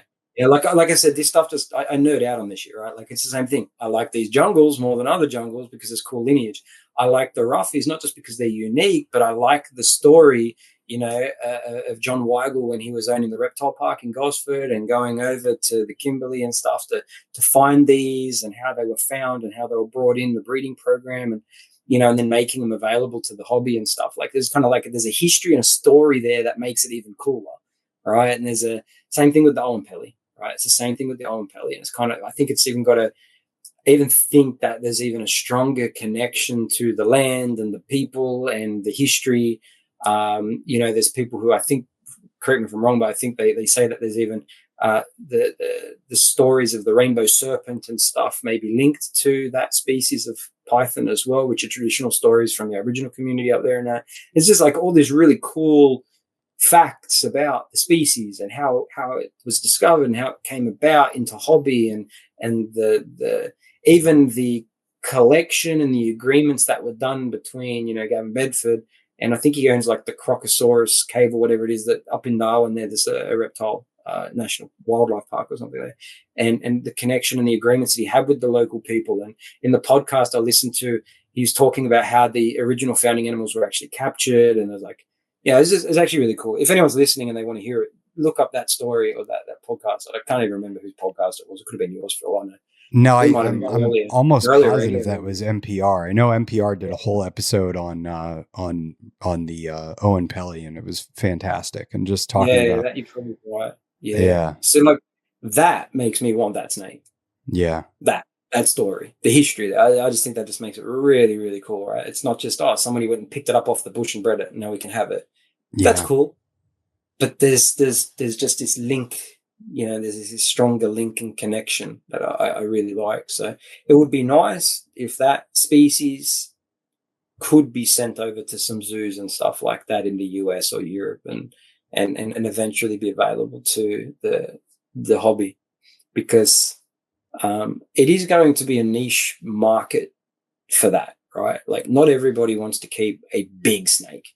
The US probably, you got your retics and all those kind of things, but here, like a lot of people think a carpet python's kind of big enough. At least it seems that way. So there's a big jump from a carpet python to an Owen Pelly, or a big jump from even a carpet to a scrub python, for example. So like scrubbies, Owen Pellies, olives, big species animals, and you don't see them represented as much in collections, I think, because the husbandry becomes a little bit more effortsome. They take up a lot of space. There's also I guess there can be associated as, perhaps considered more dangerous, not because of aggression or anything, but you can imagine if I get a feeding response by one of my animals and it tags me on the hand and it wraps my hand up, I'm like, oh, well, big deal. If you get hit by an olive or a scrubby and they get a coil around you, you might be in a bit of problem if you're the only one there. Right? Yeah. You might find yourself in a bit of a predicament. So I think for that reason, the smaller species of carpets and stuff will probably be always more desired, with the designer market, with all the colors and mutations and combinations that have been put out there. Again, if you want a pretty pet, I don't mean to say negative, a Rosscale python and an Owen Pelly python, they're not the prettiest looking, they're not the prettiest snake, right? I think you have to be a genuine reptile enthusiast to want a very earthy colored tone of snake. If you can have a bright yellow or a bright white with some, cool polka dots on it, that's going to be appealing to the kid or the first time keeper. Can't imagine people go, oh, I'd like a really brown or boring, drab looking snake. So, yeah. It'd be good to see him over there. The natural history is definitely what gets me going on the animals. Reading about the Argentine boas, or reading about more recently the blood pythons. I read Rich Crowley's book, and he talked about kind of them being brought into the leather trade, and and all that history. They would tape their faces up and just make it so they could breathe, and that so they could just keep them alive while they were being imported for the leather trade. And it was just this brutal, horrible process. And and obviously an animal like that, they have fat stores, and so they can survive a long time with their eyes and face being all taped up. And that kind of really drew me towards that animal. Just you look at them completely different once you know that natural history. It's a big draw. You do. That's absolutely right. And I think that's why I like those pure species as well. Like, although there might not be a story or something behind them, I just kind of can appreciate that link to nature. Nothing wrong with the designer stuff. It's just when I see this really cool animal, like, it's cool because it looks good. All right. But then I look at something like a diamond python, I'm like, it's cool because it looks good, and because I can go visit the place it came from, and I can build the outdoor enclosure because I live in that environment, and I can, relate to its habitat. There's just that extra link to nature and the wild and stuff that I can draw from. So I'll always nerd out on the pure locality stuff more. But that doesn't mean, I can promise you this, it doesn't mean I don't sit there and just scroll Instagram with the designer shit. I'm like, wow, look at this. Oh my God, look at these colors. I'm like, I need one of these. I'm like, no. Keep it clean, keep it pure. But the desire is going to always be there. Yeah. I think I'll say it here, like for sure, when it comes to like when the designer green tree pythons are the way that they are in the US, man, I'm not going to be able to say no to that. Just forget it. You know, some of those high blues with melanistic speckles and stuff down them, I can make room for that. Yeah. Those are some wild animals for sure. No doubt. Yeah, 100%. All right, man. Well, Cool. I think we'll wrap it up. How's everything disease-wise going over there? Everything like any outbreaks and collections or anything, or is it pretty standard, kind of chugging along? I think everything's nothing that I know of. I think the biggest issue we have here is that the cost of testing is extremely expensive, like very, right? And maybe it's comparable, I don't know. But for example, if I wanted to do a nido test on a snake, right, and any adults or anything that's coming in, I get them done, right? I quarantine them, and I'll usually do at least 2 tests, a few months apart. And it's $160 Australian for just one virus test. So if you want nido, the other one we check for often is sunshine virus, whatever it is you want, right? It's extremely expensive.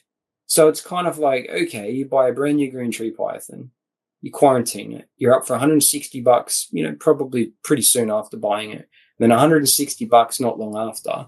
And what's that? $160 Australian would be It's $100 $100 US. You're cheaper. You got it cheaper than I do. Really? Yeah. All right, man. I thought that was expensive. Like It is expensive. I'm not saying it's not.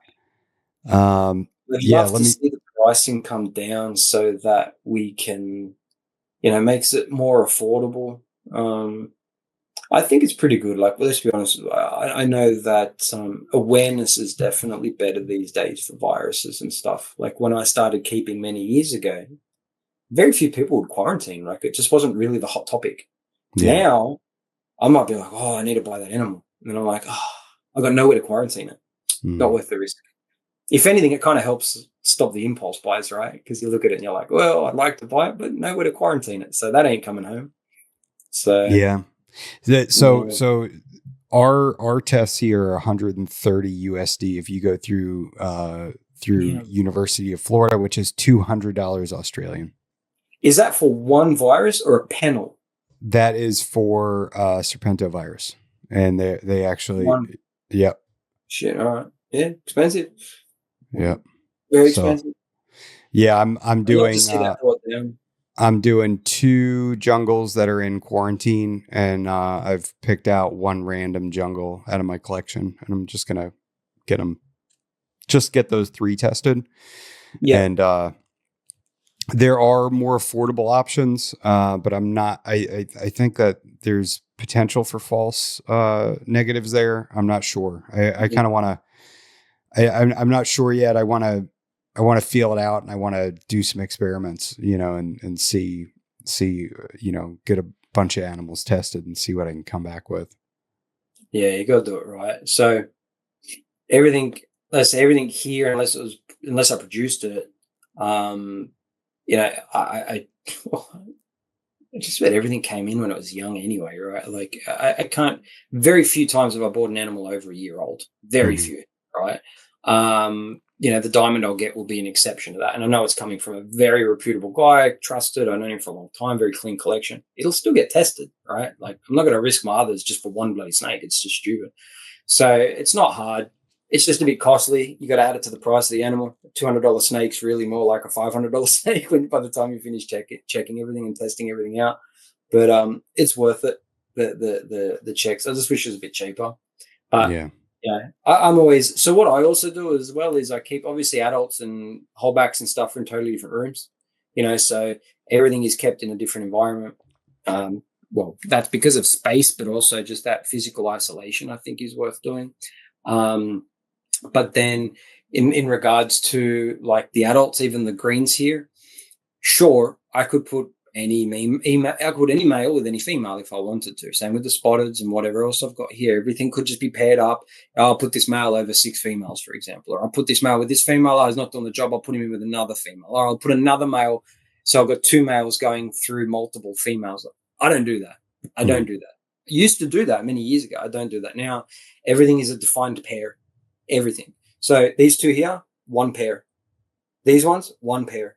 Below them, there's another pair, right? Over here is a pair, right? This male will never go near that female, other than obviously being. Now, they've all been tested. They're all clear. But again, hypothetically, let's say, because I've seen, and it makes you feel sick to the stomach. I've seen guys in Australia who are seemingly clear. They've had multiple tests done, and then a year or 2 or 3 years later, bang, something comes up positive. And they're like, shit, I tested everything. They took every precaution. It snuck in. It's snuck in still, right, under the radar, which is horrible to think about. So it's just kind of like, man, that would be shit. And then, if you've just cycled that animal through everything because you think he's clear, you could give it everything. Yep. All right. So I'm just like, you know what? Hypothetically, if this snake ever gets sick, all right, if he's ever sick, he's only ever been in with that girl. Yep. So definitely I'd get them tested, right? And of course, other things as well. But what I'm doing is not checking the whole collection would be important in a situation like that. However, it decreases the chance of a significantly larger spread of a disease, right? Unless it's unless it's unless it's air based and things like that, it's getting transferred. But that's how I do it. Everything has their specific water bowls. Every time I wash a water bowl, I clean everything with paper towel. So that it's kind of like I get one water bowl out, I take it, I clean it with the paper towel and the soap, and I clean it like you're doing the dishes, fill it up and put it back, right? And then I won't touch the next water bowl until I've washed my hands, right? Takes a bit longer, of course, but I think that's like the bare minimum anyone should be doing, just to make sure that I'm not transferring one water bowl to the next enclosure, or if my hands that have just been used to clean one water bowl, I then go and touch another one without washing my hands. Like, this is just kind of the basics of, preventative spread, right? This is not really advanced barrier protection type stuff. It's just, to my knowledge, everything's clean. That's the way I handle everything. It gives me a bit more confidence. Yeah, I was talking to Stephen Tillis, and I think he told me that one of his animals he had tested numerous times over the course of months, and it could have been possibly years too. I need to get the story straight, but it was test after test, all negative. And then the animal was in shed, and it was breeding season, and he was stressed out, and he got a little mucusy, and he tested him, and he came back positive, right? And then a couple days later, mucus gone, tested negative, right? So it's so that how deep is this virus hidden inside these animals, and that's the thing, right? Is there's like 50 or 60 strains just for green tree pythons, so who knows how many strains there are of Nido or serpentovirus that's hiding in these animals. Yeah, exactly. And it's not uncommon, or it wouldn't surprise me if some are coming up negative, even if they're, high viral load. I've never checked the sequences or the testing of it, to be honest. But look, that's my background. My background is infectious diseases, right? So I've done all this work with humans and stuff, like respiratory viruses with humans. I've developed tests for it. My job now is I automate all of that for laboratories, right? So like I have a pretty good grasp on, human disease, human transition of disease, viruses, and the way these tests are designed, exactly how they work. As I said, I've designed many tests like this for humans myself. And it just wouldn't surprise me for things to just go undetected. The tests are great and very specific for many strains, but maybe not for all. So it doesn't surprise me that it can sneak in under the radar. And I think the best advice you can give everybody is take every precaution when you buy the snake, test it, quarantine it, be extremely confident you have a absolutely clean snake with a clean bill of health. Then when you bring it into your collection, I still kind of try to isolate things. I won't buy it unless I have a specific plan for that snake. It has to be very specific in mind that I will buy this animal to go with that one in a breeding project, right? And it will not go near another one, for example. And those two will remain somewhat isolated. They're negative, they're clear. As I said, I got 9 green tree pythons here, but you will never see that male with this female or that one or the one. They're not going to be, they'll never be paired. I rather get no clutches. So my pairings are selective, and not just that, my pairings for the greens are all lineage based as well. Right. So we're talking, I've got multiple lines here from different, Aussie lines. So these top 4 are actually all one line from a gentleman called Russell Grant, probably one of the most well-known Australian lines. Now, I bought the top pair together, and then I bought the bottom pair here about 6 months later. I will still never put that male with this female. And guess what? They are direct clutch mates. That male is the clutch mate of this female, and this male is the clutch mate of that female. And I will never mix them. All right? Just because I'm like, nope, they're a pair. They're a pair. That's it. Down the bottom, different line, they're a pair. All right, these ones over here, different line as well on the far side of the screen here. The pair that produced last year, that male, that female will never mingle with another one of them. Never. There's just no need for me to do that, right? And for me, it just adds that little bit extra layer, right? So it's kind of like, let's just do whatever practices we can to mitigate the spread, assuming everything's clean, which to my knowledge it is. Why take any other risk? What benefit is there for me? Nothing. So the roughies will go together. Even the spotteds, right? I've got, like I said, I've got quite a few spotted pythons here. I've got different projects. I don't take, I'm going to take this albino male and put it over these different females to outcross. Well, those females in my collection are paired with that male. All right. And that's the pair. That's it. Because again, if, God forbid one of them gets sick, I don't have to be like, oh, well, that one, oh, shit, it's been across, every tub, right? Or that male's been with 6 females and 3 of those females have been with these other 6 males. And, it's like just an explosion of concern. Oh, shit, I didn't mitigate the risk of that spread because I've just been mixing everything and anything, in a jolly manner. So I just keep it simple, man. I just try to mitigate risks as much as possible. I think that's a great way to go about it. I try. Yeah. All right, Jason. It was great. Man. It was great having you back on. And thank you, man. Keep up the good work, man. I love watching the show. I love watching the shows, and man, you get a huge diversity of keepers on here, which is awesome. I'm learning lots about a lot of things I didn't even know. The elephant trunk snake, you did that. I watched that last week, right? Sorry, I don't know the guy's name, right? Tony Dorr. Yeah, that was a great episode, man. I didn't know the first thing about those things. So no, keep it up, man. It's really, really good stuff to watch. I appreciate that, man. Let's do this again in 2026. We'll see where you're at then. No worries. Thanks, Adam. Talk soon, mate. All right, brother.